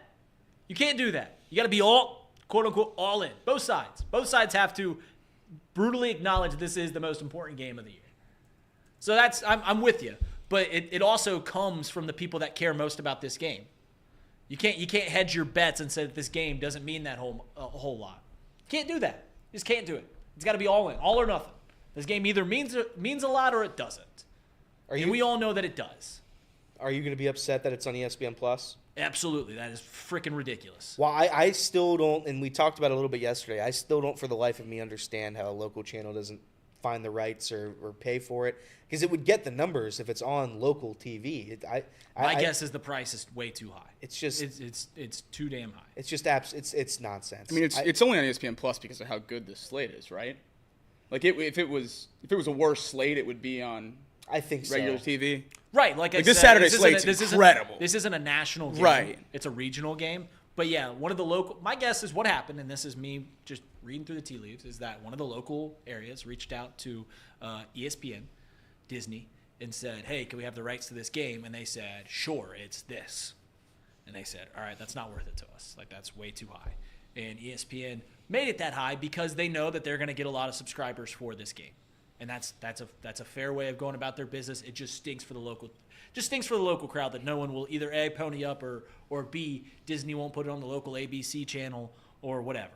It just stinks that way a little bit. But I was kind of surprised by the number of Xavier and UC fans that don't have ESPN Plus, or it sounds like they don't have ESPN Plus. I don't have ESPN Plus. Yeah, like when you said that yesterday, that shocked me. Like I thought most sports fans, especially college basketball fans, had it at this point. So I didn't even think about it when it was announced that it was on ESPN Plus because that doesn't even fall in the Peacock, Amazon Prime category in my brain at least. So yeah, I don't know. Maybe Spoiled that's as a Big East fan.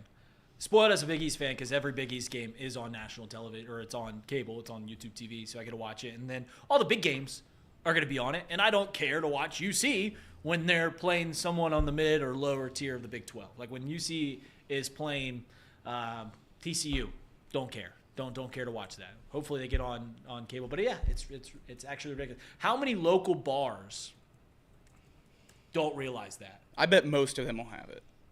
I will bet Most that of them should. Clifton and Norwood will have it.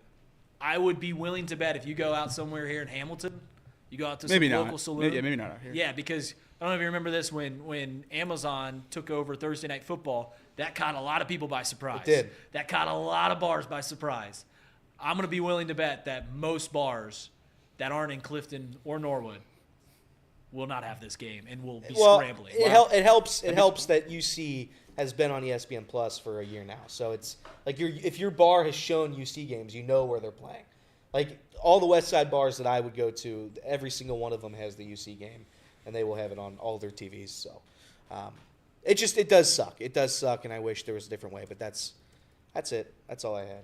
That's all you got. Are we out of time for this segment? This segment's it. That's out.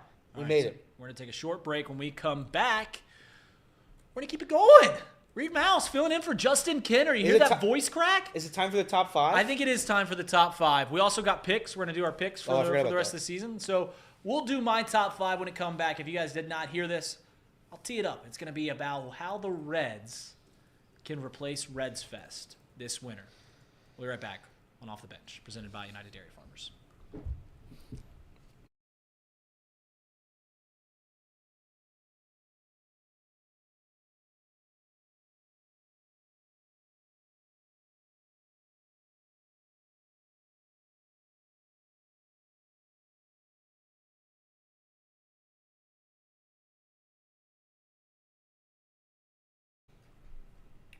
Welcome back to Off the Bench, presented by United Dairy Farmers. Reed Mouse filling in for Justin Kenner. We got Jacob Tissett, Elliot Rary, and Casey McCollister in the room here on this lovely Friday. We're about, 26 hours away from the Crosstown Shootout, and we spent a great deal. We've also talked about the Bengals. They got a big game against the Titans this week. It's going to be a reunion of our former offensive coordinator. We seemingly go down to Nissan Stadium in Nashville every single year, which is normally a pretty fun game for the Bengals, because it's a fun city to go to, and they're pretty close, 5 hours away. So I don't know if anyone is traveling down. Hopefully, I know tickets are really, really cheap. I went last year. I think the tickets were like $220.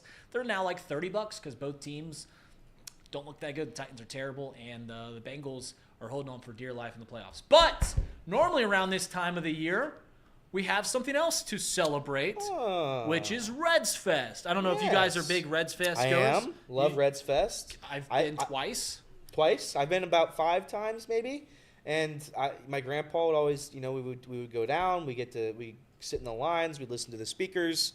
I think it's a fun time. If you're a fan of the Reds, especially if kids love it, it's like if you have a kid who loves baseball, guy or girl, whatever kid you got, bring them down. It's a fun time. I will say I don't like waiting. Like I would never wait in like the 3-hour line to get my ball signed by a star. I always went to the lesser named guys that had nobody. Right. You'd go to I remember Stuart Fairchild to get his. Yeah, autograph. like I remember Amir Garrett when he was just coming up. Nobody knew Amir Garrett, and Zach and I went. And Zach knew he played basketball at St. John's. Literally nobody was in his line. And Zach was talking to him for 10 minutes about St. John's basketball. That's the best. And if you don't know, you got to do a quick Google. And then you walk up there and you act like you know. Correct. So, I recommend going and not even going to see the stars. I recommend going and talking to the lesser-known players because that's where I always had a lot of fun. The speakers are always kind of cool. They got like 5 different stages. I don't know how many stages they got. I think there's some upstairs and there's the big stage and then there's a couple little ones. But it's cool to see all the memorabilia. I'm not a big memorabilia guy, but I bought some signed baseballs from Reds Fest. I got a Sean Casey ball I know, and the mayor. The mayor. A Raciel Iglesias ball at the time I got. Raciel Iglesias is one of my favorite Reds because I watched his debut and I was like, this dude's got it. Like immediately, I was like, this dude's got it. I've been to Reds Fest twice, and I cried to my dad. I was like, why don't you never take me to Reds Fest? Because I'm a Cubs fan. And my dad, my brothers, everyone in my family, all Reds fans, and they said, Reed, I will only take you to Reds Fest if you wear Reds garb. Like I got it. So my dad bought me a Reds jersey, and I wore the Reds jersey to Reds Fest.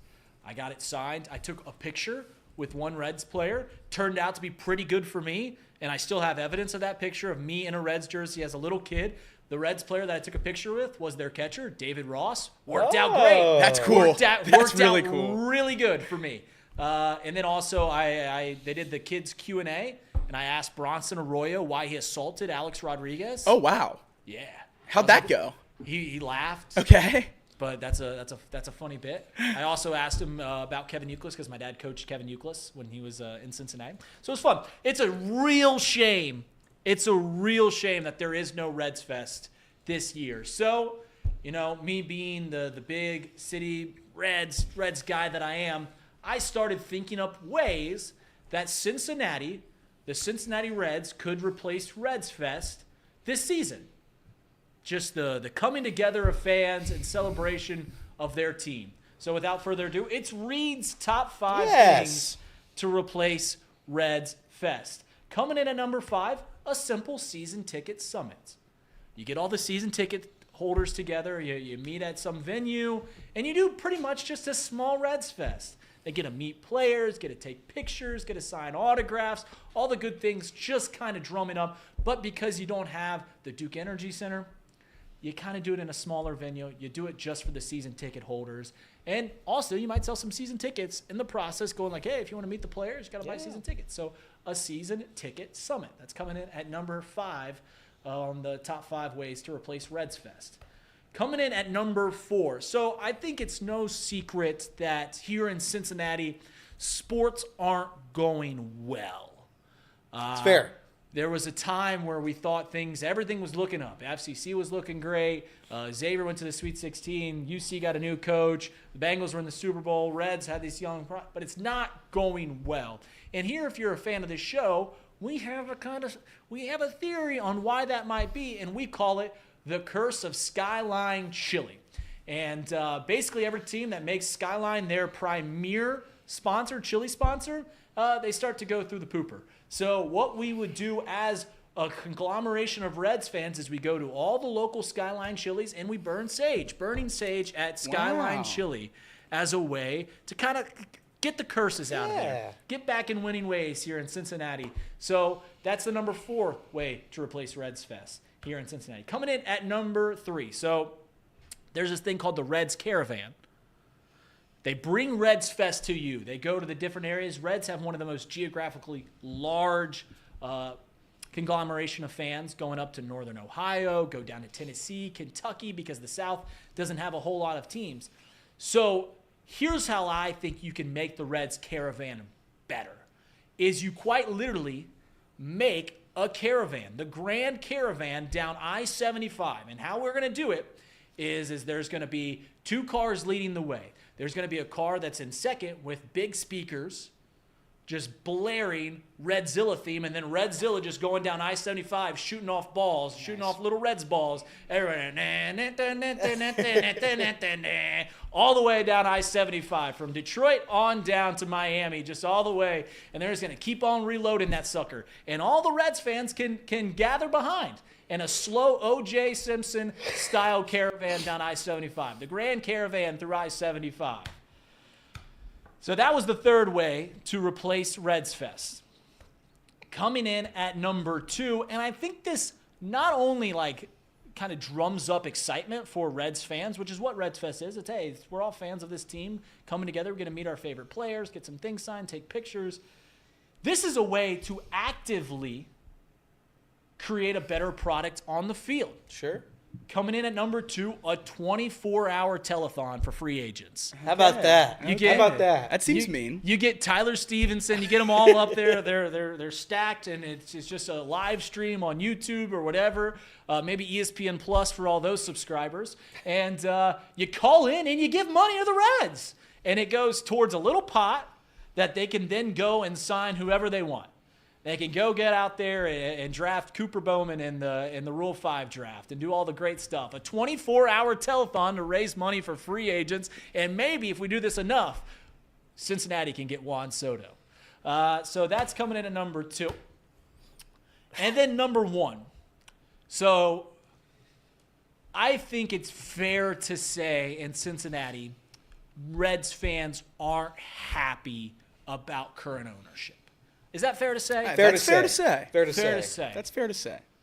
And if you open up the history books, it doesn't take too long to realize how, if you don't like leadership, how you go about it. Sure.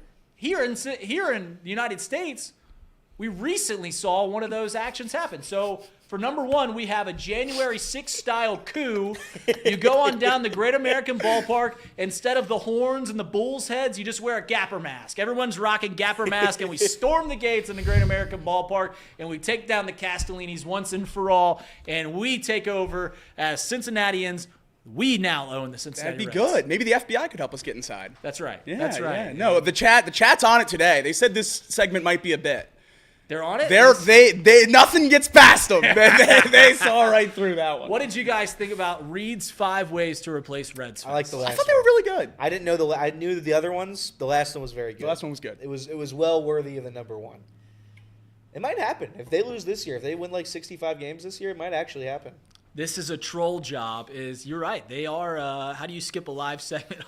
Harrow said you missed a layup too. You went Gapper mask. You could have just had him wear the home run Viking helmet. That's the same horns. I think it's a funnier visual. the Gapper mask. The mask, funnier. like it's much funnier to All right, just seeing Gappers storm the gates That's good. of No, Great yeah. American Ballpark. I'm a Gapper guy. I've always been a Gapper guy. I hate Gapper. Philly fanatic wannabe. Oh, well, I mean, I think you hate wants to be most Gapper. things about the Cincinnati Reds. I think Elliot just hates fun. That is That's true. not true. I don't hate fun. You did. Shout out to you though, because you made the Reds stop playing. I'm a Reds did. fan. That's what I am. You guys make fun of that, but it worked. So, who's really right there? I guess me. You know what's funny is I made fun of you when you said that because you were being serious as a heart attack, and you're like, they don't play it because of me, because I tweet about it all the time, and I was like, okay, that seems a little ludicrous. I have convinced myself fully that the Cincinnati Bengals get it to Drew Sample on the first drive every game because they have. And that's 40 times crazier. And you know what's crazier is it's the only time he gets the ball the entire game. The entire game. It's like the first 4 plays. They go dump it off to Drew Sample, and like it gets 3 yards every time, so it's not like it's a big play. And then yeah, they just don't use Drew Sample ever again. I swear they get Drew Sample the ball in open space, and it's because of me. I believe you, and I'm gonna be the bigger person and say that's right. That's absolutely right. You're the reason. Thanks. You're welcome. Thanks. All right. Next time. I think that's time. I think that's. Oh, in this segment. We can do the picks and Yeah, wrap we'll up do the the show. picks. We'll do the picks after. Yeah. Sir Boy, our good friend Sir Boy asks, will Elliott still be rooting against the Reds since they fired David Bell? Good question. There was a period of time. There was an addendum to that, except that they hired Terry Francona. Well, what the chat didn't see, and they would have Yeah. if there was transcripts of the show, but obviously you can't read it. There was an asterisk on that take, and it was unless the Reds hire Terry Francona. Correct, and So that's what you're not did. even going back on your word. They just didn't No. see the transcripts. I definitely said out loud, if they hire Terry Francona, that's not the case. I was just, if it was like Skip Schumacher, I'd be out. Did you say it? I don't think you said it out loud. I think that as someone who likes to take victory laps as much as you do, and you're entitled to those victory laps when you're right, it was less than 24 hours after a very damning text from you that I can't say over the radio about the David Bell getting fired debates till they signed Tito, and then it was a victory lap, and you just kept saying, "Can I have something? Can I just have this one thing?" That's all I want. I want one thing. Can you let me have it one time? One thing, one time? Yeah, Reed screenshots my text, and he uses them against me later on. I'm not saying I have never flip-flopped. I've flip-flopped a time or two. But this take, I was right on. I said, unless Terry Francona... Come on. It's funny. He's like, Reed likes to screenshot my text and keep receipts on what I say. On the takes I have. On the takes I have. You can't victory lap if you can't be wrong, too. I think that is fair. Thank you guys for listening. ESPN 1410, Wing AM. We're going to do the picks on the YouTube stream. YouTube. Yep. Reed Mouse, Elliot Rearing, Jacob Tissett. Casey, how you doing? Doing good. ESPN 1410, Wing AM. We'll see you soon next week. Have a good weekend, everybody.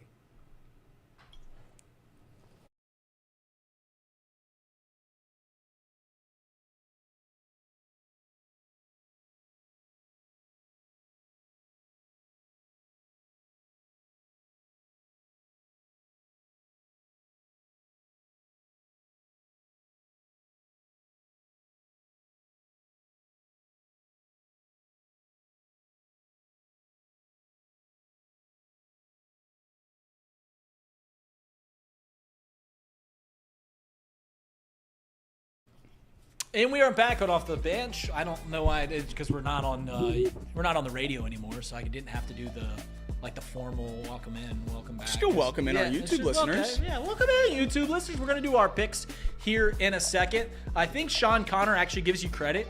We gave you crap about this, but I think you deserve credit. You called the season in May, and you were right. You were right. He was right. But the problem is I think 2 weeks later you said, all right, I was wrong. So you lost it. Like, if you just held steadfast in your belief that the Reds weren't very good, you would have been right. You could have held that. But Sean Connor is now bringing up the Squatty Potty gifts. Have the Squatty Potty gift? You did not. Okay, so this is inside baseball. You got mad. I didn't get mad. I gave you a Squatty Potty last year.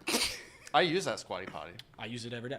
Yeah. I use that I use the Squatty Potty every day. I gave you a Squatty Potty. You did not use my Squatty Potty ever. Simultaneously, you got mad at the Christmas gifts you gave other people because they weren't being used. No, No. I got mad at people for not taking them home. They weren't being used. Your gift card wasn't being used. They weren't taking home. I took my gift home. Yeah, you never put it in the bathroom. I think it's the same thing. No. That's a big difference. Thank you. It's like once you take it home, you don't even have to take it out of the box. You can put it up. And it didn't get out of the box. You at least have to give the illusion. Yeah, you got to. Yeah, you say thank you. You unwrap it. You put it in your car. I gave everybody a $25 gift card and a cute little stuffed animal. Not one person took those things home. Trace's gift card. Trace's gift card was out there literally until the end of March, and I'm like, I'm just going to use this, and we're going to use it on a bet. So I took my gift back. But the other animals are still in the studio. Did you want us to take it home? I thought they were for the studio. No, I wanted you to take it home. Sean took his gift home. I thought it was for the studio. I thought it was for the studio. No. I used mine for the studio. Yeah, I know you did because it was easy. Nobody wanted to take it home. I do. It's really easy. Are you upset that I didn't take mine home? I'll never. Yeah. I didn't know you were upset that you didn't take it home. I would have taken it home. I promise you this: I will never give a gift again. I will. My gift will be something that we can just throw away in the studio. We'll throw it under the desk, and that'll be. I thought it was God is my witness. No, I thought the stuffed animals were for the studio, so we left them here in the studio. I would have taken it home.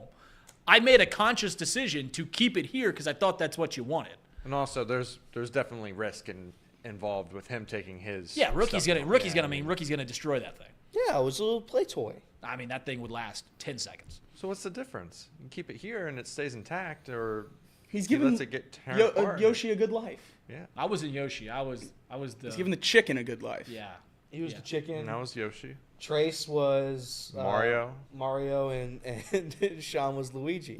Sean took Luigi home, and everyone else is still here.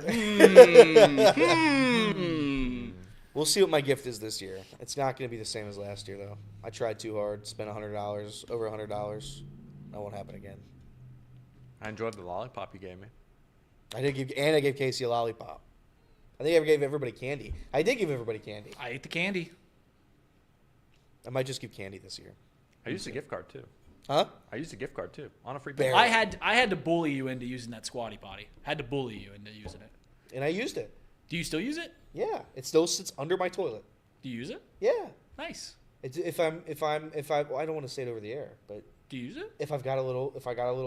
It helps. It works. Yeah. It works. Squatty. Listen, I've used Squatty Potty, to be quite honest with you, for every white elephant present I've used for like 6 years now. It's either a Squatty Potty or a bottle of liquor. It's one of those two things, and that's just that. And they're normally pretty. It's always good when your white elephant present gets like people are trading wanting for it. People are trading for it. And the Squatty Potty always gets taken. Squatty Potty always gets taken at least once. All right, we're gonna do our picks. So we, Jacob, you want to tee this up because you're the one who put them in there. Yeah, sure. We'll do the shootout Oh, last. no. We'll do the shootout last. Oh no, what's wrong? The line's out. The line's out. So What we is do the it? shootout first. What is it? We'll we got the thing out, so let's bring it up. Let's bring up the Bearcat. Nobody look. Well, I don't have the number on there because there was no spread. I know. What do you guys think the number's going to be? Okay. I mean, normally Ken Palm is pretty on the money, so I would put it at 9. Yeah, I'll say 9. I'm gonna say it's 9. 8.5. Bearcats are 8.5. You didn't like that. Favorites. You didn't like that. I hate it. Elliot's number earlier this week was 5.5. Yeah. I really, really, really, Really don't like it. It's a whole other possession. Mouse Cop sent me a text. Thank you, Mouse Cop.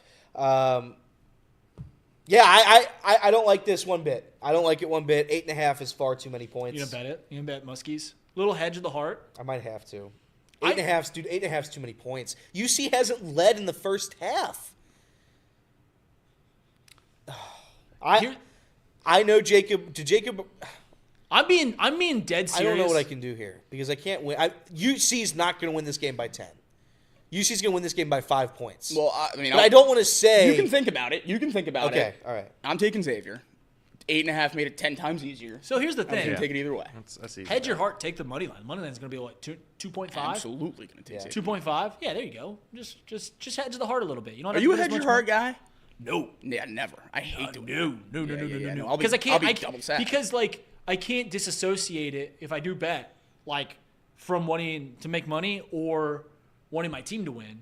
Like I can't just if you're hedging your heart, you essentially are then just paying to win. You're just like I hope I make this money and win, or I hope I lose this money and we win, and I can't do that. So it's always a double dip. It's always a double dip. Every Cubs game. Bet the Cubs. Every Bengals game, bet the Bengals. Like it's that. I am taking Xavier at plus 8.5. Elliot? Casey, what are you taking? I would take Xavier here. What's the you said, Wait, so then shouldn't you take Xavier so it's a clean sweep? No, but then I would. But then the graphic has your name on it picking Xavier. But then I can't have the graphic.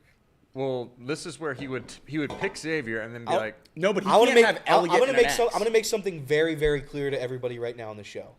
I will be putting a large sum of money on Xavier plus 8.5. A large sum of money.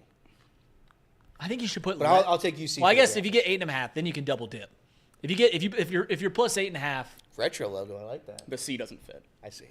if you take 8.5, then you can double dip because then you can win and make a lot of money. So that's a good double dip. That's a good way. 8.5. That's a huge number. Dude, that number can't be that. UC hasn't been playing good. UC's been they playing are so much better. Xavier looks, other than their game against Morgan State, have looked terrible. The last 3 games for UC has not looked good. The last 3 games they have not looked good. I know they haven't had Dan Skillings, and maybe they've just been sleepwalking a little bit for this game. No Trey Green either. They looked bad against Villanova. We'll see. But in a series where Xavier has dominated to be a 10-point underdog, I swear, Elliot, this isn't a bit. This isn't anything.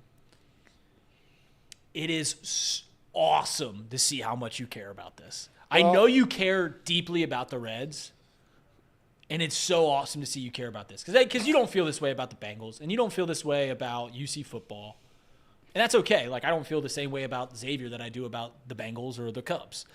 It's awesome to see how much you care about this. It'll break you if they lose. Yeah, I'm worried. I'm actually worried as well. I like UC basketball, and to have the fact that this line does not make sense. I think it does. No, it doesn't. Dude, they are so The talent much levels better. of the teams, it does. And the mentality maybe, of UC fans, it does not. And maybe this is where like my brain's a little bit broken. I'm so far out on that spread. Like 8.5 is almost laughable. I might take UC because of how far truly out I am on that spread. It makes no sense to me. Xavier, again, from a talent perspective, from a roster perspective, UC has the better roster. They have more talent. Xavier's owned you. They had a better roster and more talent last year too. Got dog walked. I don't know. I do care about the game, so it will hurt me. I just want to lead a first half. Low bar. Can I bet UC first half? So you want something for me? You want something right here? You ready for this? Yeah.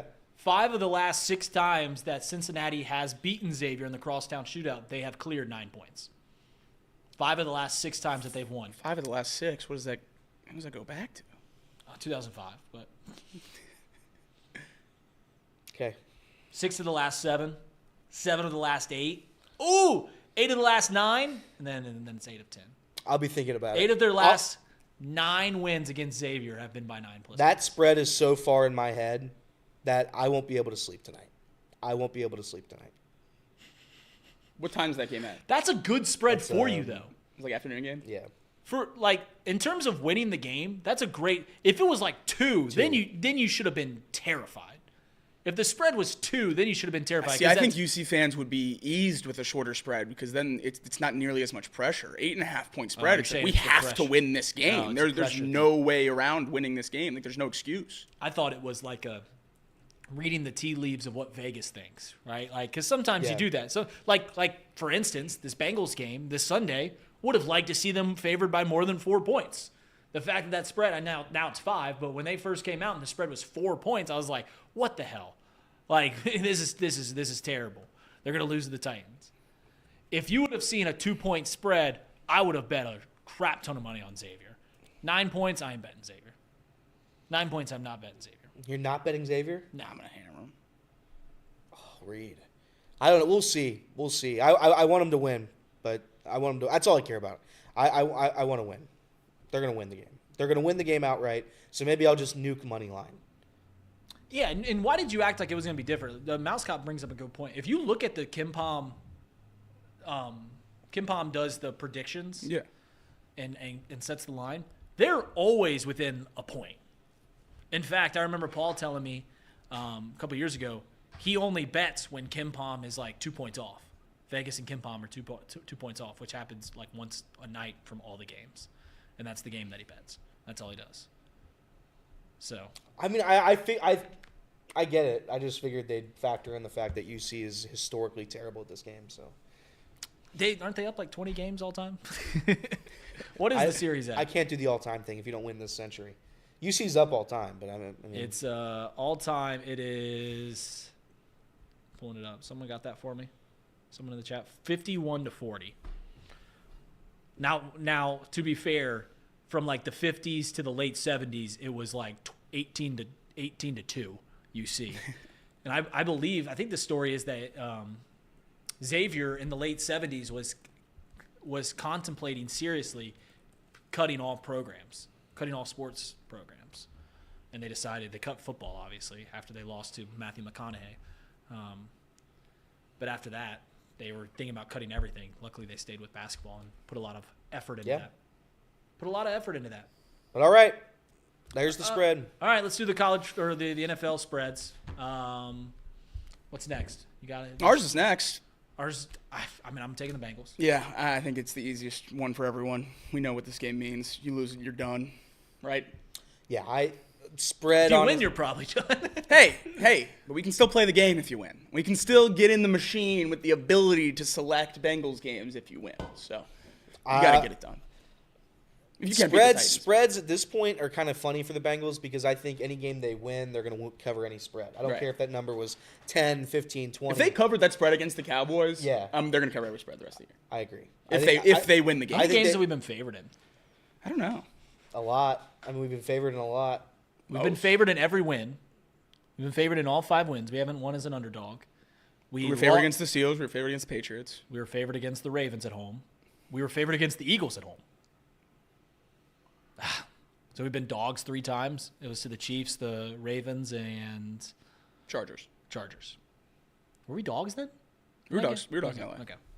All right. Yeah. Anyone in the chat going to that game? It's a fun game. It's a fun game to go to. We're always in Nashville, man. I'm okay with that, to be honest with you.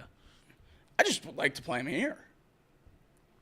Out of all the teams to play, it's one of the best teams to always be on the road. For sure, no question about it. But just like, why don't we ever get them here? The last time they came here, I almost got in a fight. Really? That was during COVID when the seats were taped up. I was talking a lot of crud. That was when the Titans were really good, and we without Joe. I think Joe wasn't even playing. No, Joe beat him. And that was tough. Next up, best game on paper this weekend. Really, no doubt about it. Bills-Lions. Lions minus 2.5. Probably Chiefs obviously still the favorite in the AFC, depending on who you ask. But Super Bowl preview potentially between these two teams. I'm taking the Bills. This is a prospective matchup we talked about a couple weeks ago, and I'm very high on the Bills. I think they're a better team, and not really that high on the Lions. It comes down to what you think that game's going to be. It's in a dome. Do you think it's going to be a high-scoring shootout? If you think it's a high-scoring shootout, I would lean the Buffalo Bills. But if it's going to be a low-scoring dogfight, I'm going to take the Lions, and I think that's what it's going to be. I think Montgomery and Gibbs are going to run all over the Bills, and that'll be that. Matthew Stafford, I think, threw for, 1 million yards against the Bills last weekend. So I'll take Goff and the 2 best running backs in the NFL against the Buffalo Bills.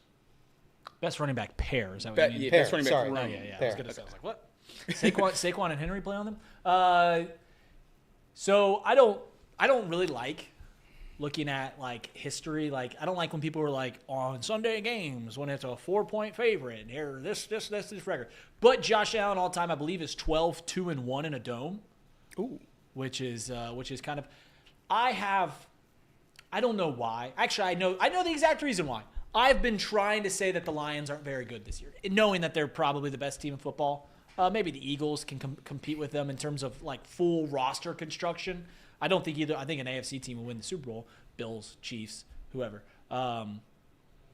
But I'm gonna go Bills, and that's just me trying to belittle the Lions. And the reason I'm trying to belittle the Lions, to be quite honest, is because I'm an insecure Bengals fan, and if the Lions win a Super Bowl before us, what the hell are we?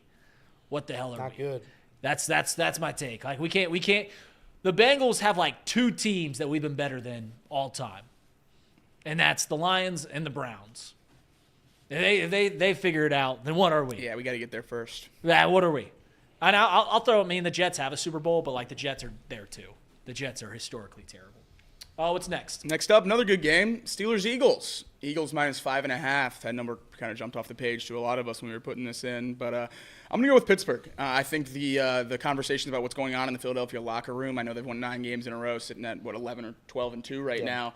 Really, really good football team, a team that I picked to win the NFC a couple weeks ago. But with how dysfunctional that looks now, and I mean, Reed said it a ton, he doesn't believe in Sirianni. And if A.J. Brown and Jalen Hurts hate each other, I don't know how well that's going to go moving forward. So I'm going to take the Steelers in this one to, at the very least, cover 5.5. But I wouldn't be too shocked if they went outright. I'm going to take the Eagles just because there has to be some regression with the Steelers at some point during this season. I don't know when it's going to be, but aging Russell Wilson has to show up at some point. Maybe he won't, and they're just that good of a team.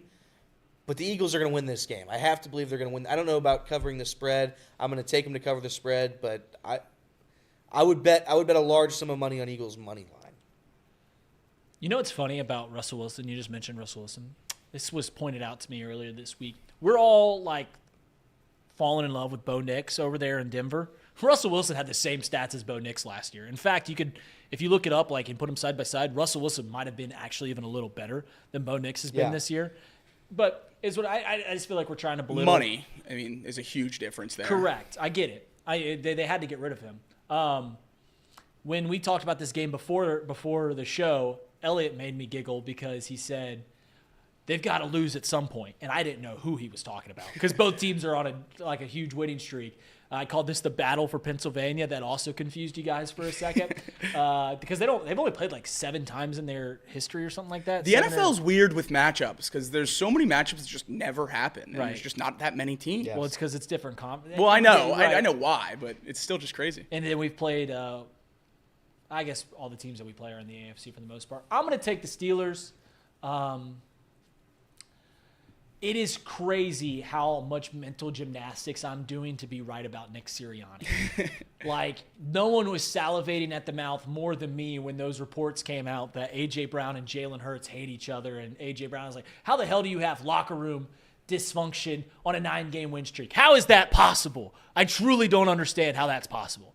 Like, they don't say winning cures all for just some stupid reason. It's genuinely because when you're winning games, everything feels right. Their fans are asking for a new quarterback. It's insane. Philadelphia, we talk a lot about like different like fans here in Cincinnati are pessimistic. Philadelphia is the weirdest sports town, period, because, I mean, they got rid of Andy Reid. They're my favorite fan base by a mile. Dude, all sports. I love them. They hate their teams. Yeah. They genuinely hate. What was it, like 2 or 3 years ago, maybe more than that now, the guy's house was burning down, and all he wanted to talk about was Nelson Aguilar dropping a deep ball. Like, it's generational hate in Philadelphia. The exact quote is that the firefighters were throwing babies out of a burning building, and he's doing a police report. He's like, yeah, those firefighters throwing me babies, and I was catching them, unlike Aguilar. And then it's just like, you are saving children's lives, and the Eagles are in your head.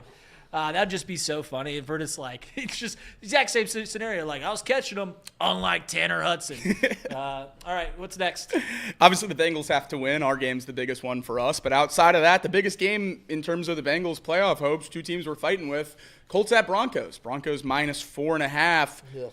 I'm rocking with my guy. I love AR. I love what he's been able to do since he's come back from being benched for Flacco. Maybe I was wrong. Maybe that was good for him because he's looked like a completely different quarterback since that happened. He's looked really, really good since then. And now I'm going to bet on AR and the Colts to, honestly, sneak into the playoffs if I'm looking forward. I'm going to have, 50% completion percentage for 100 yards, 2 touchdowns, 2 picks against the Patriots. 39% completion. Game-winning drive. 39% completion percentage against the Lions. I love that you hang your hat on 24th. completion percentage. Like that's a stat that matters. You don't think completing more than 39% of your passes is Well, it'd be ideal, but when you also have the highest drop percentage in the league, I don't think completion percentage is something you look at. It's just like, it does, like you can say whatever you want, but it's like 39%, 50%. That's garbage. I never hear anyone else talk about completion percentage other than you. Well, I guess the more I like completion percentage. Then we'll get I rid of do it. not. Let's get rid of it. Let's just get rid of the stat. We'll get rid of all stats. I'll take the Colts here because I hate the Denver Broncos. I despise the Denver Broncos. I think the Broncos are a fraudulent organization. I'm not a Bo Lever. I don't believe in Bo Nix. I think whatever they got going on is some sort of devil magic, and that's fine. Sean Payton, we know what kind of guy he is. So we'll see what happens. We'll see what happens in this game. I'm starting to think this game was that a Sean Payton I think strike? it was a shot at Sean Payton. What did Sean Payton do? You still worried about Bountygate? Is that it? Are we not allowed to talk about Bountygate? Bountygate's. You're mad at Sean Payton for Bountygate? Was he not the head coach of Bountygate? I feel like he was.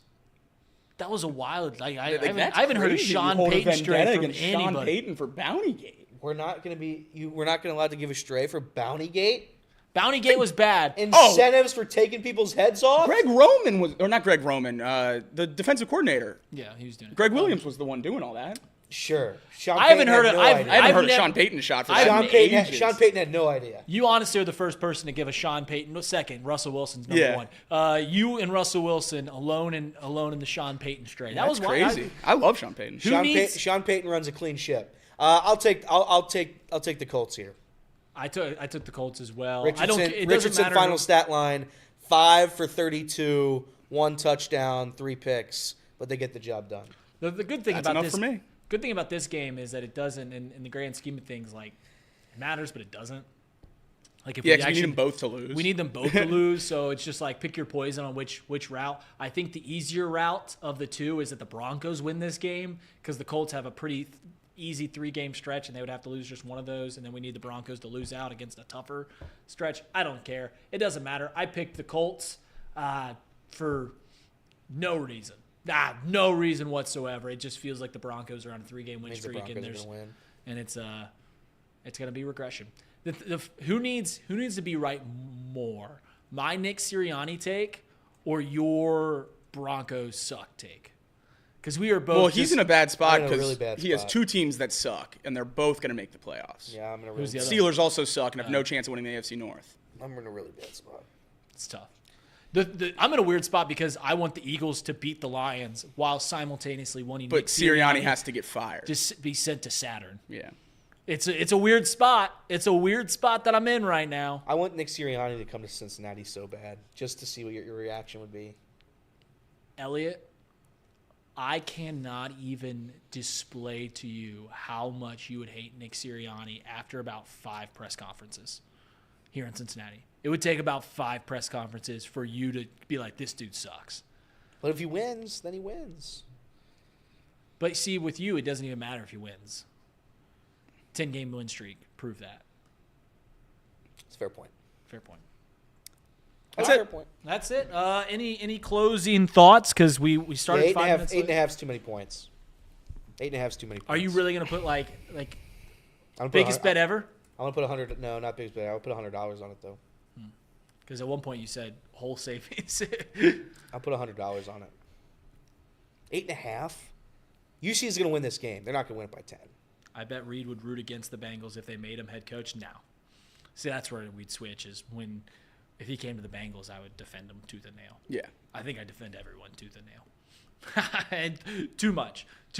And we were actually talking earlier this week about some of my takes from when the Bengals signed their free agents back in March. We don't need to revisit those. Oh, oopsies. Yeah, no, not the best. But I think we were all kind of in that boat, right? We were all excited about most people, I guess, were excited about the people we signed, at least on paper. It was exciting. Didn't have my other college football guy here today, so we have to push it to next week. But college football awards came out last night, and I think the committee and the people that vote on those got maybe 1 or 2 out of the 10 or 12 right. Absolute sham. Some of those awards are ridiculous. We've known that it's political for a while now, and it was pretty clear last night. So I'm sure we'll talk about them more on Monday. But those awards last night were, really bad. Just absolutely terrible. Besides the candidates, how many people care about those awards? Fans of college football. Okay. All right. I can't name any of them. Can't name any of the awards? Winning the Biletnikoff is a huge deal. I know the best Lou wide Groza. receiver. I know the Lou Groza. Yeah, I know the Biletnikoff. Biletnikoff, Thorpe, Maxwell, those are huge. Outland, those are those. huge. Remington, best center. It's a big deal. Jim Thorpe gets regarded as the greatest athlete in American history by some people, and I don't like that because he played like 5 professional sports. Yeah. But also he probably was just the only one that tried. That's probably fair. He was just like, I want to play baseball now. No, I want to play in the NFL. Yeah. I want to play college. I'll run in the Olympics. I think he was just a really good athlete for the time. The Thorpe Award's the worst one, by the way. And then he just tried it. And then he's like, I'll try all this different stuff. I want more. I want to go back to the 80s and 90s when players played 2 sports. I want to go back to that. The Brian Jordans, the Bo Jacksons, the Deion Sanders. The Brian Jordan one that I didn't even know existed. Brian Jordan played 5 seasons as a safety in the NFL and then played 16 seasons in the MLB. Crazy. Had no idea. Wow. Genuinely had no idea. And played baseball until 2008. Just a wild things. Will we see that again in the next 2 decades? Someone play, because we haven't seen it for 2 decades. Multiple sports? Yeah, play multiple sports. No, if Kyler didn't do it, no one will ever do it. Yeah, remember when Russell Wilson would do that every year? Go play spring training with the Yankees. You just after the 4th year of doing it, are you actually trying to make the team? Or are you just messing around for? He's going to have fun. Or are you just messing around for February? You're just season's over. I'm not in the Super Bowl. I'll just go take some GBs. Go take some BP on the field. Some GBs and BP. All right, guys. These guys will see you on Monday. Had fun. Hopefully, we're talking about a Xavier win and a Bengals win. That's right. All in, Reed. All in. All in. You being a Xavier fan the same way that I root for Michigan football is awesome. Is awesome. Just clear loathing, which I said that I was – what did I say I was insecure about? Oh, the Lions. I can't have the Lions. I'm insecure because they have that. I think Ohio State fans are mightily insecure that they feel the need to punch down to UC. That's my opinion on that whole thing. It's we know you're better than UC. You don't have to constantly belittle it. You don't have to constantly beat that point home. We get it. We get it. I don't think you guys get it. All right. I don't think my UC take really comes from Ohio State. It's just that they think they're good. Box lunch coming up in a little bit. It's not because of Ohio State. You know the usual, so give us a couple minutes here. All right. See ya. Love you all.